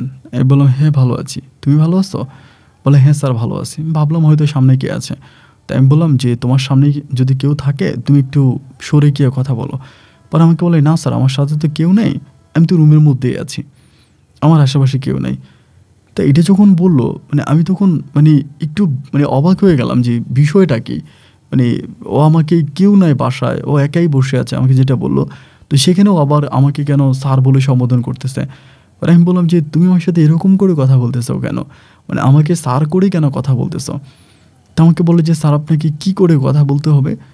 তাই আমি বললাম যে দেখো আমি মানে মানে আমি তো তোমার শুধু যে স্যার ছিলাম তাও না, আমি তো তোমার ভালোবাসার মানুষ ছিলাম। এটা বলা মাত্রই ও তখন আমাকে খুব একটা গালি দিল, খুব খারাপ ভাষায় একটা গালি দিল যে তুই আমার জীবনটা নষ্ট করে দিছিস, তুই আমার জীবনটা নষ্ট করছিস, তুই আমাকে এখন কোন সাহসে ফোন দিছিস। পরে আমি বললাম যে তুমি এরকম কেন করতেছো আয়শা, আমি তো পরিস্থিতির শিকার ছিলাম, আমি ওই সময় আমার ফাইনাল পরীক্ষার সামনে ছিল যার জন্য তোমাকে বিয়ে করতে পারি নাই। বাট আমি তো শুনেছি তুমি অনেক বড় লোককে বিয়ে করছো, ছেলের অনেক টাকা পয়সা আছে, তা ছেলে অনেক বড় লোক, অনেক টাকা পয়সার মালিক, তুমি ওই ছেলের সাথে ভালোই আছো। তা ও আমাকে বলে হ্যাঁ ভালো আছি তো, ওই ছেলেরই বিয়ে করে ছেলের বাপের সাথে রাত কাটাইতেছে, ভালো আছি না, খুব ভালো আছি। আমি বললাম যে মানে আমি তখন আমার ভিতরে আরও ডাউট ঢুকে যায়। একে তো আমি হসপিটালে এরকম একটা দৃশ্য দেখলাম যে বৃদ্ধ লোকটা ওর ওইখানে হাত দিয়ে আছে, আবার এখানকার ভিতরে ও আবার এটাও বলতেছে যে ছেলেকে বিয়ে করে তার বাপের সাথে রাত কাটাইতেছে, ভালোই তো আছে। পরে আমি বললাম যে ওরা কিন্তু অনেক বড় লোক ছিল, এমন না যে ও কোনো গরিবের মেয়ে ছিল, তা কিন্তু নিজেদের বাড়ি ছিল চিটাং শহরে। তাই আমি বললাম যে আয়শা আমি কি তোমার সাথে একটু ফ্রিলি কথা বলতে পারি, তুমি আমার সাথে একটু কথা বলার সুযোগ দিবা। আমাকে বলে হ্যাঁ বলেন না, শুনবো তো, বলেন কি বলবেন বলেন। আমি বললাম আয়শা আমি আসলেই বুঝতেছি না যে তুমি আসলে এগুলো কী বলতে চাচ্ছ বা কী বলতেছো এগুলা। মানে যেই লোকটার সাথে তুমি ছিলা, যে লোকটাকে তুমি মানে তুমি বললা যে ইনি তোমার বাবা, মানে এটা তো আসলে বাবা এবং শাশুড়ি মানে শ্বশুরের সম্পর্ক না। আমাকে বলে প্লিজ তুমি আমাকে বিরক্ত করো না, আমাকে আমার মতো থাকতে দিতে, বলে ফোনটা কেটে দেয়। ফোনটা কেটে এবং আমি যখন শেষের বার ট্রাই করি ও তখন নাম্বারটা ব্লক করে দেয়। তো নাম্বারটা ব্লক করে দেওয়ার পরে আমি খুব অবাক হয়ে যাই, কি নাম্বারটাও ব্লক করে দিল কেন, নাম্বারটাও কেন ব্লক করলো। এবার পুনরায় আমি আরেকটা নতুন সিম নিয়ে ওইটা দিয়ে কল দিয়ে জাস্ট হ্যালো বললেও আমার নাম্বারটা ব্লক করে দেয়। ওর সাথে কথা বলার কোনো সুযোগ পাই না। না পাওয়ার পরে অনেক কষ্ট করে ওর একটা বান্ধবীকে আমি খুঁজে বের করি, যে বান্ধবীর সাথে পড়াশোনা করতো কলেজে। ওই মেয়েটাকে বের করে মেয়েটাকে রিকোয়েস্ট করি যে বোন তোমার পায়ে ধরি, তুমি যেমনে পারো আমার সাথে একটু আয়শার দেখা করাই দাও, আমি একটু ওর সাথে কথা বলতে চাই। পরে আমাকে বলে স্যার ওর তো বিয়ে হয়ে গেছে, ওর স্বামী নেওয়া ভালো আছে, কেন আপনি দেখা করবেন।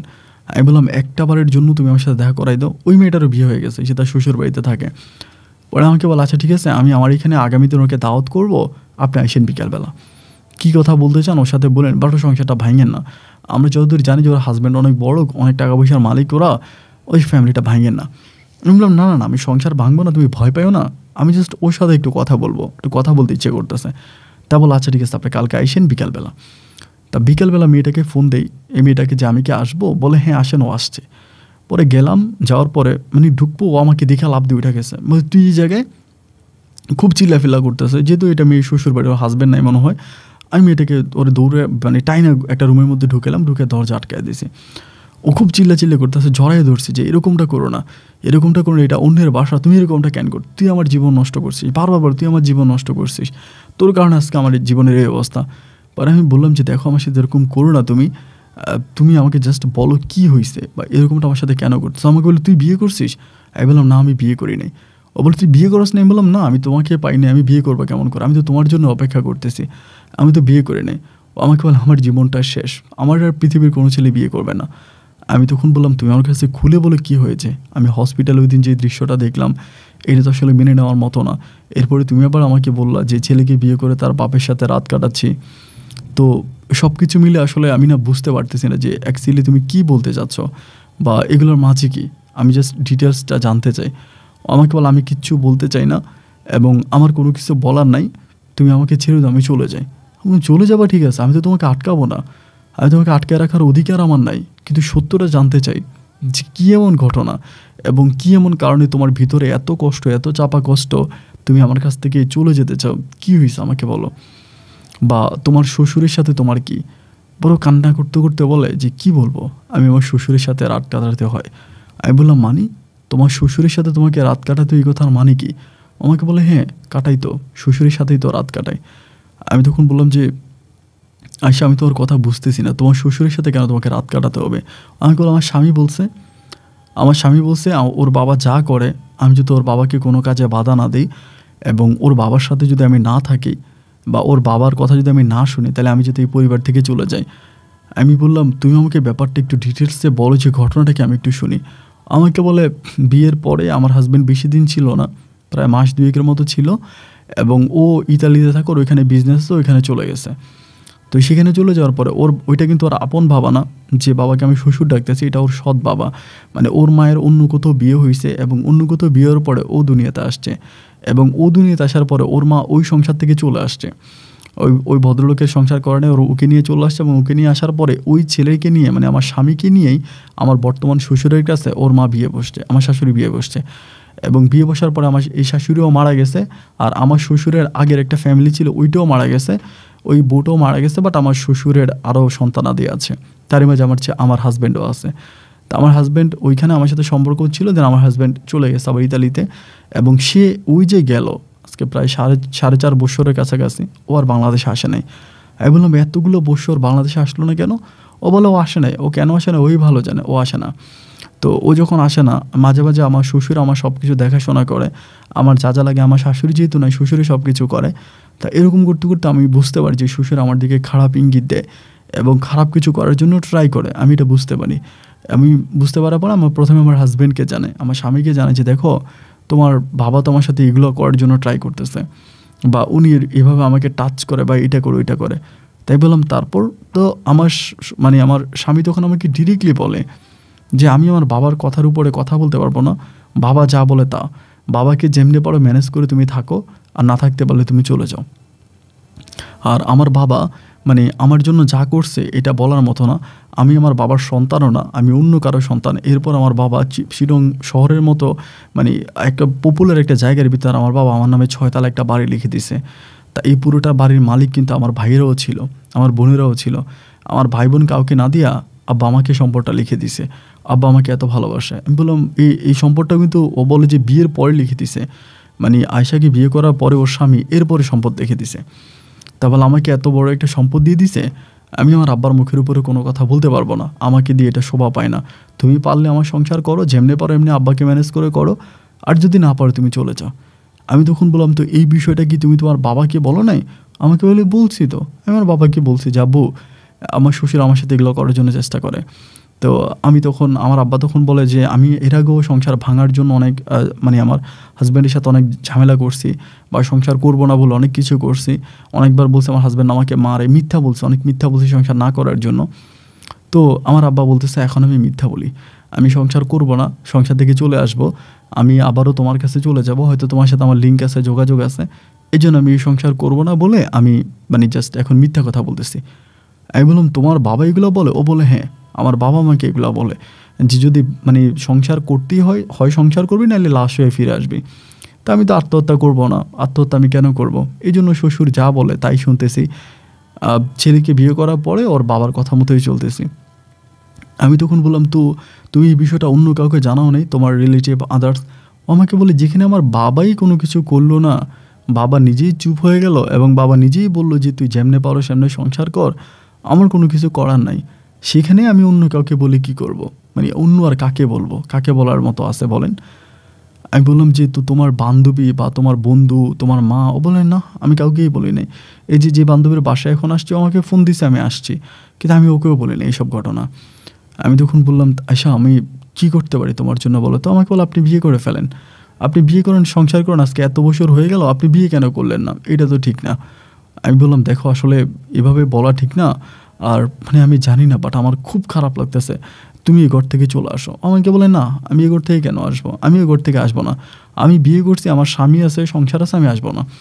এই কথা বলবো তখন চুপ হয়ে গেল এবং ও কান্না করে ঘর থেকে বেরিয়ে গেল। আমার সাথে কথা বলার জন্য ট্রাই করলাম, বাট ও কথা বললো না, চলে গেল। আমি ভাই 3টা দিন মানে না খাইতে পারতেছি, না ঘুমাইতে পারতেছি, না কোনো কিছু করতে পারতেছি। বারবার একটা কথাই মনে পড়তেছে যে আমার জন্য আজকে আয়শার জীবনটা এরকম করে নষ্ট হয়ে গেল, এবং শুধুমাত্র আমার মতো একটা মানুষের জন্য আজকে ওর এই করুণ পরিণতি, বা ও মানসিকভাবে এতটা ডিপ্রেশনে পড়ে গেছে, টেনশনে পড়ে গেছে, এবং আমার জন্য ও আজকে ওর মনের ভিতরে শান্তি নেই পারে। আমি ওর লাইফটা নষ্ট করছি, যেটা আমার নিজের কাছে মনে হচ্ছে আর কি। খুবই নিজের কাছে অনেক খারাপ লাগতেছে, অনেক ছোটো লাগতেছে যে আমার জন্য আজকে এরকম একটা অবস্থার মধ্যে পড়ে গেল। তা কী করবো আসলে, কোনো কিছু তো করার নাই বা কিছু বলারও নাই। এমন করে তখন সময়গুলোকে কাটাচ্ছিলাম। 3টা দিন খুবই কষ্টে কাটাই। 3 দিন পরে নতুন একটা সিম নেই এবং সিম নিয়ে ওর নাম্বারে কল দিই। ও রিসিভ করে রাত প্রায় 2টা বাজে। ও আমাকে বলে যে, তুমি আমাকে ফোন দিছো? আমি বললাম হ্যাঁ। আমাকে বলে, দেখবা আমার রুমে কি এই নাম্বারে হোয়াটসঅ্যাপ আছে, একটু অ্যাড করে কল দাও।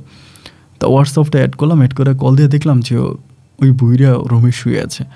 আমি বললাম, তো তোমার অন্য ছেলে মেয়েগুলা, এরা ওর অন্য যে ছেলে মেয়ে আছে? বলে, এই বাসায় তো কেউ থাকে না, এ পুরো বাড়িটাই ওর ছেলের নামে লিখে দিছে। পুরো বাড়িটা ওর ছেলের নামে লিখে দিছে, এবং ছেলের নামে লিখে দেওয়ার কারণে ওই বাড়িতে আসে। বাড়িতে আমি একাই থাকি, আমার টাকার অভাব নেই, আমার নিজের 2টা গাড়ি আছে। নিজের 2টা গাড়ি দিয়ে যেখানে খুশি সেখানে যাই, ড্রাইভার রাখা আছে। এবং সমস্যা শুধু একটাই, উনি এসে থাকে আর কি। কী করবো? খুব কান্নাকাটি করে আমার কাছে, অনেক কাঁদে। তা এরকম করেই সময়গুলো কাটতেছে। আমি না পারতেছি নিজের মনটাকে বুঝাতে, নিজের সংসারের দিকে মনোযোগ দিতে, না পারতেছি ওর এগুলো মেনে নিতে। খুব কান্নাকাটি করে। এরকম করে প্রায় মাস 2-1 মতো কেটে গেল, এবং 2 মাস পরে একদিন হঠাৎ করে ওর সাথে আমার রেস্টুরেন্টে দেখা করে। এর মাঝে আমরা অনেকবার দেখা করছি, কিন্তু রেস্টুরেন্টে দেখা করছি, হাতের মধ্যে বেলের দাগ, মানে বেল দিয়ে মারছে যে হাতের মধ্যে দাগ। এবং তোমার হাতের মধ্যে এই দাগগুলো, তোমাকে বেল দিয়ে মারছে, তুমি কি এটা কাউকে বলো নাই? ও বলে, কাকে বলবো? আশ্চর্য, আমার বলার মতো কে আছে? আমি তোমার আব্বুকে বলতা যে একটা তোমার শ্বশুর তোমাকে এভাবে তো বেল দিয়ে মারতে পারে না, তুমি তোমার আব্বুর কাছে বলতে। বলে, আমি বলবো না তো, আমার আব্বু তো মানুষ না, আমি কেন আমার আব্বুর কাছে বলবো? আমি কারোর কাছে বলবো না। আমি বললাম, তুমি কি বলতে চাও? বলতে চাই এইটাই, আত্মহত্যা করব। প্ল্যানিং করে ফেলছি, খুব রিসেন্টলি আত্মহত্যা করব। মনে হয় আজকে তোমার সাথে আমার শেষ দেখা, আমাদের দেখা হবে না। বাট আমি যদি কোনো অন্যায় করে থাকি, তুমি আমাকে মাফ করে দিও, আমাকে ক্ষমা করে দিও, আমি আর হয়তো তোমার সাথে কখনো দেখা করবো না। আমি বললাম, আয়শা এগুলো তুমি কী বলতেছো? আমাকে বলো, আমি সেটা ঠিকই বলতেছি, তোমাকে ভালোবাসি, তোমার ভালোবাসার কসম করে বলতেছি। আমি হয়তো 2-1 দিনের মধ্যে আত্মহত্যা করব, এবং কার জন্য বেঁচে থাকবো বলো? আজকে এত বছর বিয়ে করছি, স্বামী তো আমার কাছে আসেই না, নেই কোনো সন্তান, এবং শ্বশুরের বেলের বাড়ি খাচ্ছি, শ্বশুরের নির্যাতনের শিকার হচ্ছে, তো আর কত? আমি এগুলো আর নিতে পারবো না, আমি আত্মহত্যা করব। আমি বললাম, তুমি আমার একটা কথা শোনো, এইসবের কোনো মানে হয় না। ও আমাকে বলে, প্লিজ তুমি আমাকে বিরক্ত করো না, চলে যেতে চাই। আমি তখন হাত চেপে ধরে, না তুমি যেতে পারবা না। ও আমাকে বলে, তুমি আমাকে কোন অধিকারে আটকাবা? আমি বললাম, ভালোবাসার অধিকারে। ও বলে, ভালোবাসো আমাকে? আমি বললাম, হ্যাঁ বাসি। ও আমাকে বলে, তুমি বিয়ে করো নাই কেন? বিয়েটা কেন করো নাই বলো? আমি বললাম, আমি যে তোমাকে ভালোবাসি এই জন্য বিয়ে করিনি। ও আমাকে বলে, আমাকে ভালোবাসো? যদি আমাকে ভালোই বাসবা, তাহলে সেদিন তুমি আমার হাতটা ধরে পালায় আসলা না কেন? আমি যে তোমাকে বললাম যে চলো আমরা পালিয়ে যাই, এত অনুরোধ করার পরেও তুমি আমার সাথে কেন পালাইলা না? আমি বললাম যে, কেমনে পালাবো? তুমি কি একবার ভেবে দেখছো? আমার সামনে ডিপ্লোমা ফাইনাল পরীক্ষা ছিল, আমি পরিস্থিতিটা তাকে বুঝাইছি। আমি বললাম, তুমি যদি চাও আমি তোমাকে এখন বিয়ে করবো। ও আমাকে বলে, এটা কখনো সম্ভব না তো, এটা কীভাবে সম্ভব? আমি বললাম, হ্যাঁ সম্ভব, অসম্ভবের কী আছে? এখন আমি একটা সরকারি চাকরি করি, আমার ফ্যামিলি ব্যাকগ্রাউন্ড ভালো, এবং আমি এখন ভালো টাকা বেতনও পাই, সুতরাং আমি এখন বিয়ে করব। ও আমাকে বলতেছে, এইটা ঠিক না, আমি চাই না যে মানে আমাকে এই মুহূর্তে বিয়ে করো, আমি একটা নষ্ট মেয়ে, আমার শ্বশুর আমাকে ইউজ করে, আমার স্বামী আমাকে ইউজ করে গেছে, সো এরপরে আর আমার লাইফে কিছু থাকে না। আমি বললাম, সব কিছু বাদ দাও, আমি তোমাকে আজকে বিয়ে করবো, চলো। আমি বললাম, ও আমাকে বলে, তাহলে? আমি বললাম যে, কোনো কথা নাই, তুমি চলো। এমন করে জোরাজোরি করে আমার এক কলিগ মেয়ের বাসা, ওকে আমি নিয়ে গেছি। আমি বললাম, তুমি মোবাইল ফোন বন্ধ করো। ও বলে, কেন? আমি বললাম, ফোন বন্ধ করো। সেখান থেকে আমি ওর মোবাইল ফোনটা অফ করে দিই, ওই জায়গা থেকে মোবাইলটা ভেঙেই ফেলি পুরা। ফোনটা ভেঙে আমি তখন আমার এক বান্ধবীর বাসায় নিয়ে যাই, ওই বান্ধবীর বাসায় রাতে রাখি, আমি রাতে বাসায় যাই, এবং রাতে আমি তুলির সাথে থাকি। ওই সময় ও তুলি কিন্তু আবারও বেবি কনসেপ্ট করছে, তুলির পেটে আবারও বেবি আছে। তো আমি তখন কী করব ওই সময়টাতে? পরে আমি বললাম যে, ঠিক আছে, সমস্যা নাই। ওই সময় কিন্তু সালটা তখন 2019 সালের দিকে আর কি, 19 সালের কাছাকাছি। পরে আমি ওইখান থেকে ওরে নিয়ে গেছিলাম বান্ধবীর বাসায় নিয়ে ওই বান্ধবীর বাসায় রাখছি রাতটা। আমি সকালবেলা আবারও আসছি ওর কাছে। আসার পরে বললাম চলো বিয়ে করব। ও বলে এটা কী ধরনের কথা বলতেছে। আমি তখন অনলাইন থেকে ওর কাগজপত্র বের করলাম, করে আমি ওর কোর্টের মাধ্যমে বিয়ে করে ফেললাম। 10 লাখ টাকা কাবিন দিয়ে বিয়ে করছি। বিয়ে করে সেদিনের ভিতরে একটা ঘর ভাড়া করছি, ওই ঘরে ওকে রাখছি। আর এরই মাঝে ওর বাবা কিন্তু পাগলা কুকুরের মতো হয়ে গেছে ওরে খোঁজার জন্য। মানে বাংলাদেশের এমন কোনো সংস্থা বাদ রাখে নাই মানে ওর পিছনে লাগানোর জন্য, সব ক্ষেত্রে লোক লাগাই দিছে। দেখলাম যে ওরা বাংলাদেশে রাখা আমার জন্য খুব টাফ হয়ে যাবে, খুব ডিফিকাল্ট হয়ে যাবে। পরে আমি আমার বউকে বললাম, মানে তুলিরে বললাম যে তুলি আমি একটু ইন্ডিয়াতে যাব, আমার একটা ইন্ডিয়াতে কাজ আছে, আমার ইন্ডিয়াতে যেতে হবে, মানে আমি ইন্ডিয়াতে যাব। এই কথা বলে আমি তুলির কাছ থেকে এই ছুটি নিলাম যে আমি ইন্ডিয়াতে যাব আমার অফিসের কাছে। এই বলে আমি তখন এই আয়শা কিনে তখন পালায় যাই চিটং থেকে আপনার উখিয়ার ওইদিকে, টেকনাফ উখিয়ার ওইদিকে চলে যায়, তাও আমার এই কলিগের বাড়িতে। ওইখানে গিয়ে আমি দীর্ঘ 8-9 দিন ওইখানে থাকি। ওরে নিয়ে থাকার মানে আয়শাকে নিয়ে চলে যাই, গিয়ে 8-9 দিন ওই আমার বন্ধুর বাড়িতে থাকি। আর সেখানে থাকার পরে সেখান থেকে আবারও পুনরায় চিটংয়ে আসি। আসার পর আমি ওর জন্য একটা বাসা ভাড়া করে, ভালো একটা ফ্ল্যাট ভাড়া করে, ওর পরিবারের সাথে ও কোনো যোগাযোগ রাখে না। আমি ওই সার কাছে আসি যাই, ওই সবসময় আমাকে বলে যে কেন আসো বা তুমি এরকমটা কেন করতেছো, মানে তুমি তোমার ফ্যামিলিতে কেন যাও। আমি বললাম যে দেখো আমার বাবা খুবই অসুস্থ, মা অসুস্থ, এই জন্য আমার পরিবারে যাওয়া লাগতেছে। তো আলহামদুলিল্লাহ এরকম করি 2020 সালটা চলে আসে এবং 20 আসার পরে তখন করোনা ভাইরাস হয়। এরই মাঝে তখন আয়শাও বাচ্চা কনসেপ্ট করে, এই প্রথম বেবি কনসেপ্ট করে। আয়শা যখন এই করোনার মধ্যে 2020 সালে আয়শার ঘরে তখন আমার একটা পুত্র সন্তান হয়। তো এই মুহূর্তে কিন্তু তুলি আমার সাথেই আছে। তুলির ঘরে কিন্তু আমার একটা ছেলে হয়, তুলির ঘরে একটা ছেলে একটা মেয়ে, এবং আয়শার ঘরে প্রথম একটা ছেলে হয়। 2021 সাল চলে আসে, 20 থেকে 21 পর্যন্ত ওই সময় তো করোনা চলতেছে, যার জন্য আর মানে আমি কোথায় থাকতেছি না থাকতেছি এই বিষয়গুলো নিয়ে খুব একটা ঝামেলা হয় না। ধরেন আমি অফিসে গেলাম, আমি আমার বউরে বললাম যে আমি অফিসে আসছে, বাসায় যেতে পারবো না, অনেক ঝামেলা, আমি অফিসের দিকে থেকে যাব, বা গাড়ি চলে না, এই চলে না, ওই চলে না, এগুলোর অজুহাত দিয়ে তখন কোভিডের কথা বলে আমি তখন আমার ওই মানে আমার বউকেও ম্যানেজ করতাম একদিকে, তুলিকেও ম্যানেজ করতাম, আবার আয়শাকেও ম্যানেজ করতাম। 2টা বউকে ম্যানেজ করে মোটামুটিভাবে আমি খুব ভালোভাবেই চলে যাচ্ছিলাম। এরকম করে 2021 আসে এবং 21-এর পরে 22 আসে। দেন এরপরে আয়শার ঘরে আরেকটা আমার ছেলে সন্তান হয়, এবং ছেলে সন্তান হওয়ার পরে 2021 সালের দিকে করোনার শেষ কোভিডের শেষে হয় এই আয়শা তার পরিবারের সাথে যোগাযোগ করে, ওর পরিবারের সাথে যোগাযোগ করে, এবং যোগাযোগ করার পরে ওর পরিবার তখন বলে যে ঠিক আছে যা হবার তা হইছে, আমরা তোকে মেনে নিব, এটা বলে। ও পরিবারের কাছে যাবে না। ওর বাবাকে ডিরেক্টলি বলে যে আমি তোমার নামে মামলা করব, তুমি যদি আমাকে মেয়ে হিসাবে দাবি করো বা আমাকে কোনোভাবে তুমি কিছু করতে চাও আমি তোমার নামে মামলা করব। এই বলে ওর পরিবারের সাথে যোগাযোগ করার পরে ও পরিবারে ফিরে যায় না। আমি ওকে যেখানে ফ্ল্যাট ভাড়া করে দিলাম ও সেই ফ্ল্যাটের মধ্যেই থাকতেছে। তো এরকম করে ওর ঘরে 2টা ছেলে সন্তান আর তুলির ঘরে একটা ছেলে একটা মেয়ে হয়। আস্তে আস্তে করে সংসারটা বাড়তেছে। এখন তুলি কোনোভাবেই জানে না যে আমি যে পুনরায় আবার আয়শাকে বিয়ে করছি, এবং একইভাবে আয়শাও কিন্তু জানে না যে আমি তুলিকে বিয়ে করছি, বা আমি আয়শার কাছে প্রথম থেকে বিষয়টা লুকিয়ে রাখছি।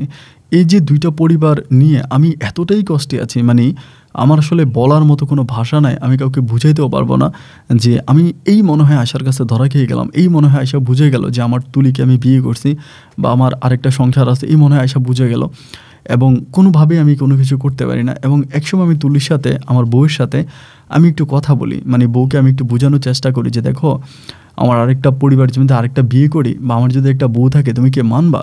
ও ডাইরেক্ট আমাকে এই কথা ওকে যেদিন বলছে ওদিন কোরআন শরীফ নিয়ে আসছে। আয়শা বলে আমি কোরআনে হাত দিয়ে বলতেছি যে তুমি তো বিয়ে থাক দূরের কথা, অন্য কোনো মেয়ের সাথে কোনো রিলেশন করেছো, এটাও যদি আমি জানতে পারি আমি আত্মহত্যা করব, এবং আমি শুধু করবো না আমার ছেলে মেয়ে 2টাকে নিয়ে আমি মরে যাব।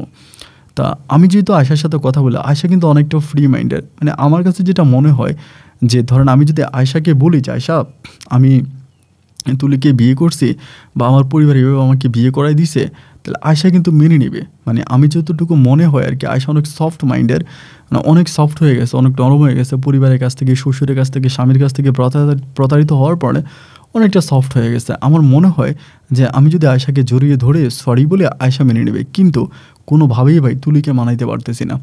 বিভিন্নভাবে বলার চেষ্টা করি তুলিকে, কিন্তু তুলি যখনই বুঝতে পারে যে আমি এই অ্যাঙ্গেলে কথা বলবো বা ওই বিষয় নিয়ে কথা বলবো, বাট তুলি তখনই আমার কাছ থেকে স্কিপ করে, আমার কাছ থেকে দূরে সরে যেতে চায়, এই বিষয় নিয়ে আমার সাথে কথা বলতে চায় না। এবং ও বারবার একটা কথাই বলে যে আমি যদি কখনো জানতে পারি যে তুমি বিয়ে থাক দূরের কথা কারোর সাথে রিলেশন করেছো, বাট আমি তখন আত্মহত্যা করব। এখানে আয়শার ঘরে আমার যে 2 পুত্র সন্তান হয়েছে, আমার 2টা ছেলে অনেক বড় হয়ে গেছে এবং তুলির ঘরের সন্তানগুলো অনেক বড় হয়ে গেছে। আমি আপনাকে বলে ঠিক বোঝাতে পারবো না যে আমি ২টা মানে মাঝে, মাঝে তুলি যখন ফোন করে আমার কলিজার নিচে কামড় দেয়। আমি আয়শার কাছে থাকি এবং আবার আয়শার কাছে তুলির কাছে থাকলে যখন আয়শা কল দেয় তখন আমি ভয় পাই। আর ইদানিং ধরে আয়শা আমাকে বারবার বলতেছে, "তুমি আমাকে তোমার ফ্যামিলিতে নিয়ে যাও। এত বছর আমাকে বাইরে রাখতেছো কেন? আমার ছেলেগুলো বড় হয়ে যাচ্ছে, আমি তোমার পরিবারে থাকি।" তা আমি আজকে পরিবারে এই সমস্যা, কালকে ওই সমস্যা, আমার ভাইয়েরা ঝামেলা করবে বা ভাইয়েরা বিয়ে করছে ওরা ঝামেলা করে, এটা ওইটা বলে জাস্ট একটা এক্সকিউজ দিয়ে আমি জাস্ট আয়শাকে দূরে রাখতেছি। তো এইভাবে কতদিন ভাই? এভাবে কতদিন আমি আয়শাকে দূরে রাখতে পারবো? ও তো পরিবারে আসার জন্য চেষ্টা করেই যাচ্ছে এবং আমার আমি মনে হয় ধরা খেয়ে যাব। তো লাস্ট পর্যন্ত আপনাকে এই গল্পগুলো বলার কারণ হচ্ছে আমি তো আমার বউ বেশিরভাগই তুলির সাথেই থাকি, কারণ তুলি আমার আব্বা আম্মার সাথে থাকে, এই জন্য তুলির সাথে আমার বেশিরভাগ রাতে থাকা হয়। তো রাতে মাঝে মাঝে আমি আমার বউর সাথে থাকা অবস্থায় শুনতে পাই যে তুলি আপনার গল্পগুলো শোনে। আমার বউ আপনার গল্পগুলো শোনে এবং একদিন আমি জিজ্ঞেস করলাম যে, "তুমি যে গল্পগুলো শোনো এই মানুষটা কে?" বলে, "আপন ভাইয়া, বাড়ি কুমিল্লা, তিনি দেশের বাইরে থাকে।" এরকম করে আমাকে বলল। দেখেন আমি বললাম যে, "ঠিক আছে দেখি।" পরে আমিও একদিন আপনার ২টা গল্প ওর সাথে শুয়ে শুনলাম এবং ২টা গল্প শুনে আমি ওকে জিজ্ঞেস করলাম যে, "তুমি ওনার সব গল্প শোনো?" ও বলে, "হ্যাঁ, সব গল্প।" এবং আমি কয়টা দিন অবজার্ভ করলাম যে ভাই ও প্রতিদিন আপনার গল্প শুনবে এবং এমন কোনো দিন বাদ নাই। মানে প্রতিদিন ঘুমাইতে আসলে আপনার এই গল্পটা অন করে দিবে, ওটা শেষ হবে, দেন তারপরে ও ঘুমাবে। এবং আপনি যেদিন গল্প দেন না সেদিনও মানে ঘুমাই না যে আজকে ভাই কেন গল্প দিল না, মানে খুবই এক্সাইটেড হয়ে থাকে। তা আমি তো আসলে ওকে বলতে পারতেছি না এবং ও আত্মহত্যা করবে এটা বলে ওইটা বলে, আমি ভয়ে ওর কাছে বলিও না, যার জন্য আমি আপনাকে এই গল্পটা বললাম। এবং আমি জানি না আপনি গল্পটা প্রচার করবেন কিনা। আপনি যদি প্রচার করেন তাহলে আমার জন্য সুবিধা হবে। যে কথাটুকু আমি তুলিকে এত কথা বুঝাতে পারবো না বা তুলি হয়তো আমার এত কথা শুনবে না এবং এগুলো শোনার আগেই হয়তো তুলি চিল্লাফিল্লা করবে, পুরো বাড়ি মাথায় করে নেবে। কিন্তু আপনার গল্পটা যদি খুব মনোযোগ দিয়ে শোনে তাহলে হয়তো বুঝতে পারবে যে আমি কোন পরিস্থিতির মধ্যে আয়শাকে বিয়ে করছি। এবং এটা বুঝতে পারার পরে আই হোপ ও আপনাকে অনেক মানে। আপনার গল্পটা আপনি যদি গল্পটা প্রচার করেন ও শুনবে এবং যদি শুনে সেদিন হয়তো ওর নিজের ভিতরে অনুশোচনা আসবে বা আপনি যদি ওকে একটু বুঝিয়ে বলেন যাতে ও আয়শাকে মেনে নেয়। আমি আমার ২টা বউকে রাখতে চাই এবং কোনো বউকে আমি আমার কাছ থেকে সরাতে চাই না। ভাগ্যক্রমে হয়তো আমি তুলিকে পাইছি, আয়শাকে হারাইছি, বাট সে আয়শাকে তো আমি এবার পুনরায় ফিরে পাইছি। তো এই জন্য চাই ভাই ও আপনার গল্প শোনে এবং ও হয়তো আপনি যদি পুরোটা গল্প বুঝিয়ে বলেন সেখানে তুলি হয়তো মেনে নিতেও পারে। এই জন্য অনুরোধ থাকবে যে আপনি গল্পটা প্রচার করবেন। আর যদিও গল্পটা প্রচার না করেন আমাকে একটা বুদ্ধি পরামর্শ দিবেন যে আমি এখন কী করতে পারি। আপন ভাই ভালো থাকবেন, আপনার জন্য দোয়া কামনা এবং ভালোবাসা। আসসালামু আলাইকুম।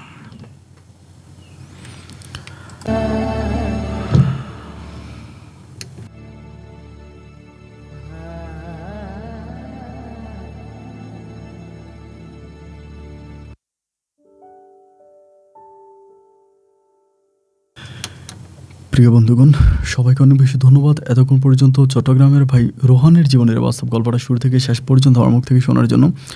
রোহান ভাই আমার থেকেও যথেষ্ট সিনিয়র একজন মানুষ। তো গল্পের সূত্রে, গল্পের খাতিলে আমি ওনাকে রোহান বলে সম্বোধন করলাম।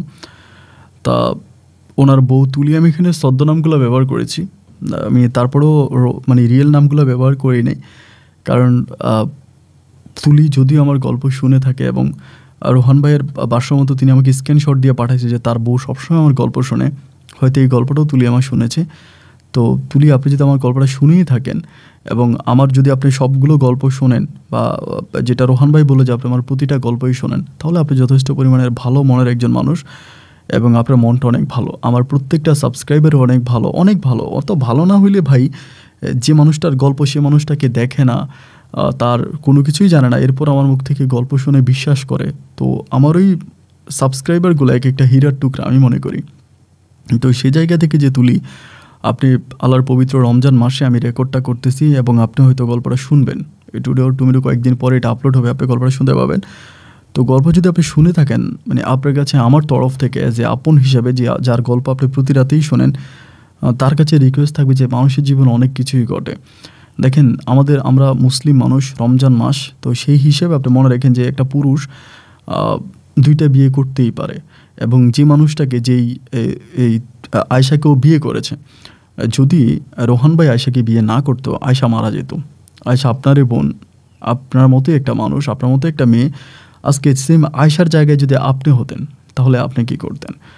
আমি আপনাকে জাস্ট এইটুকুনি বলবো যে আয়শার জায়গায় তুলি যদি আপনি হতেন তাহলে আপনি কী করতেন? আমি জানি আপনার জন্য এটা মেনে নেওয়া খুব কঠিন, এবং এটা আপনার জন্য মেনে নেওয়া কোনো অবস্থায় সম্ভব না, আপনি এটা মানতে পারবেনও না। হয়তো প্রতিটা মেয়েই এটা মেনে নিতে পারে না, কিন্তু তারপরও পৃথিবীতে এমন কিছু ঘটনা ঘটে যেটা আমরা চাই না। আমার কাছে মনে হয় যে আয়েশার মতো একটা মেয়েকে আত্মহত্যার পথ থেকে বাঁচিয়েছে রোহান, এই জন্য হয়তো মৃত্যুর পর আল্লাহ আপনাকে জান্নাত দিতে পারে। এবং আজকে যদি আপনি চলে যান রোহানের কাছ থেকে, হয়তো আয়েশা রোহানের সাথে থাকবে, রোহান সারা জীবন কষ্টে পেয়ে যাবে। রোহান ইচ্ছে করে আয়েশাকে বিয়ে করে নাই বা ইচ্ছে করে আয়েশাকে হারায়ও নাই। তো যাই ঘটেছে বা যেটাই ঘটেছে এটা পরিস্থিতির কারণেই ঘটেছে। আমার কাছে মনে হয় যে আপনার মেনে নেওয়া উচিত, অন্তত আল্লাহর দিকে তাকায় হইলেও একটা খারাপ জায়গা থেকে আয়েশাকে ফিরিয়ে এনেছে আপনার স্বামী, ফেরেশতার মতো একটা ভালো কাজ করেছে। তো এমন স্বামীকে অভিশাপ না দিয়ে তার সাথে দুই বোনের মতো মিলে, মানে আপনি এবং আয়েশা দুই বোন একসাথে হয়ে রোহানের সাথে সংসার করেন। আমি দোয়া করি পবিত্র রমজান মাসে যে আপনারা বাকি জীবনটাই সত্যি অনেক ভালো থাকবেন, মন থেকে দোয়া করে দিলাম। বন্ধুরা, আপনারা যারা গল্পটা শুনেছেন আপনাদের কাছে অনুরোধ থাকবে আপনারা আপনাদের মতো করে একটা মন্তব্য লিখবেন। আপনাদের মন্তব্যগুলো তুলিও পড়বে, রোহানও পড়বে এবং তারা একটা ভালো সিদ্ধান্তে আসতে পারবে।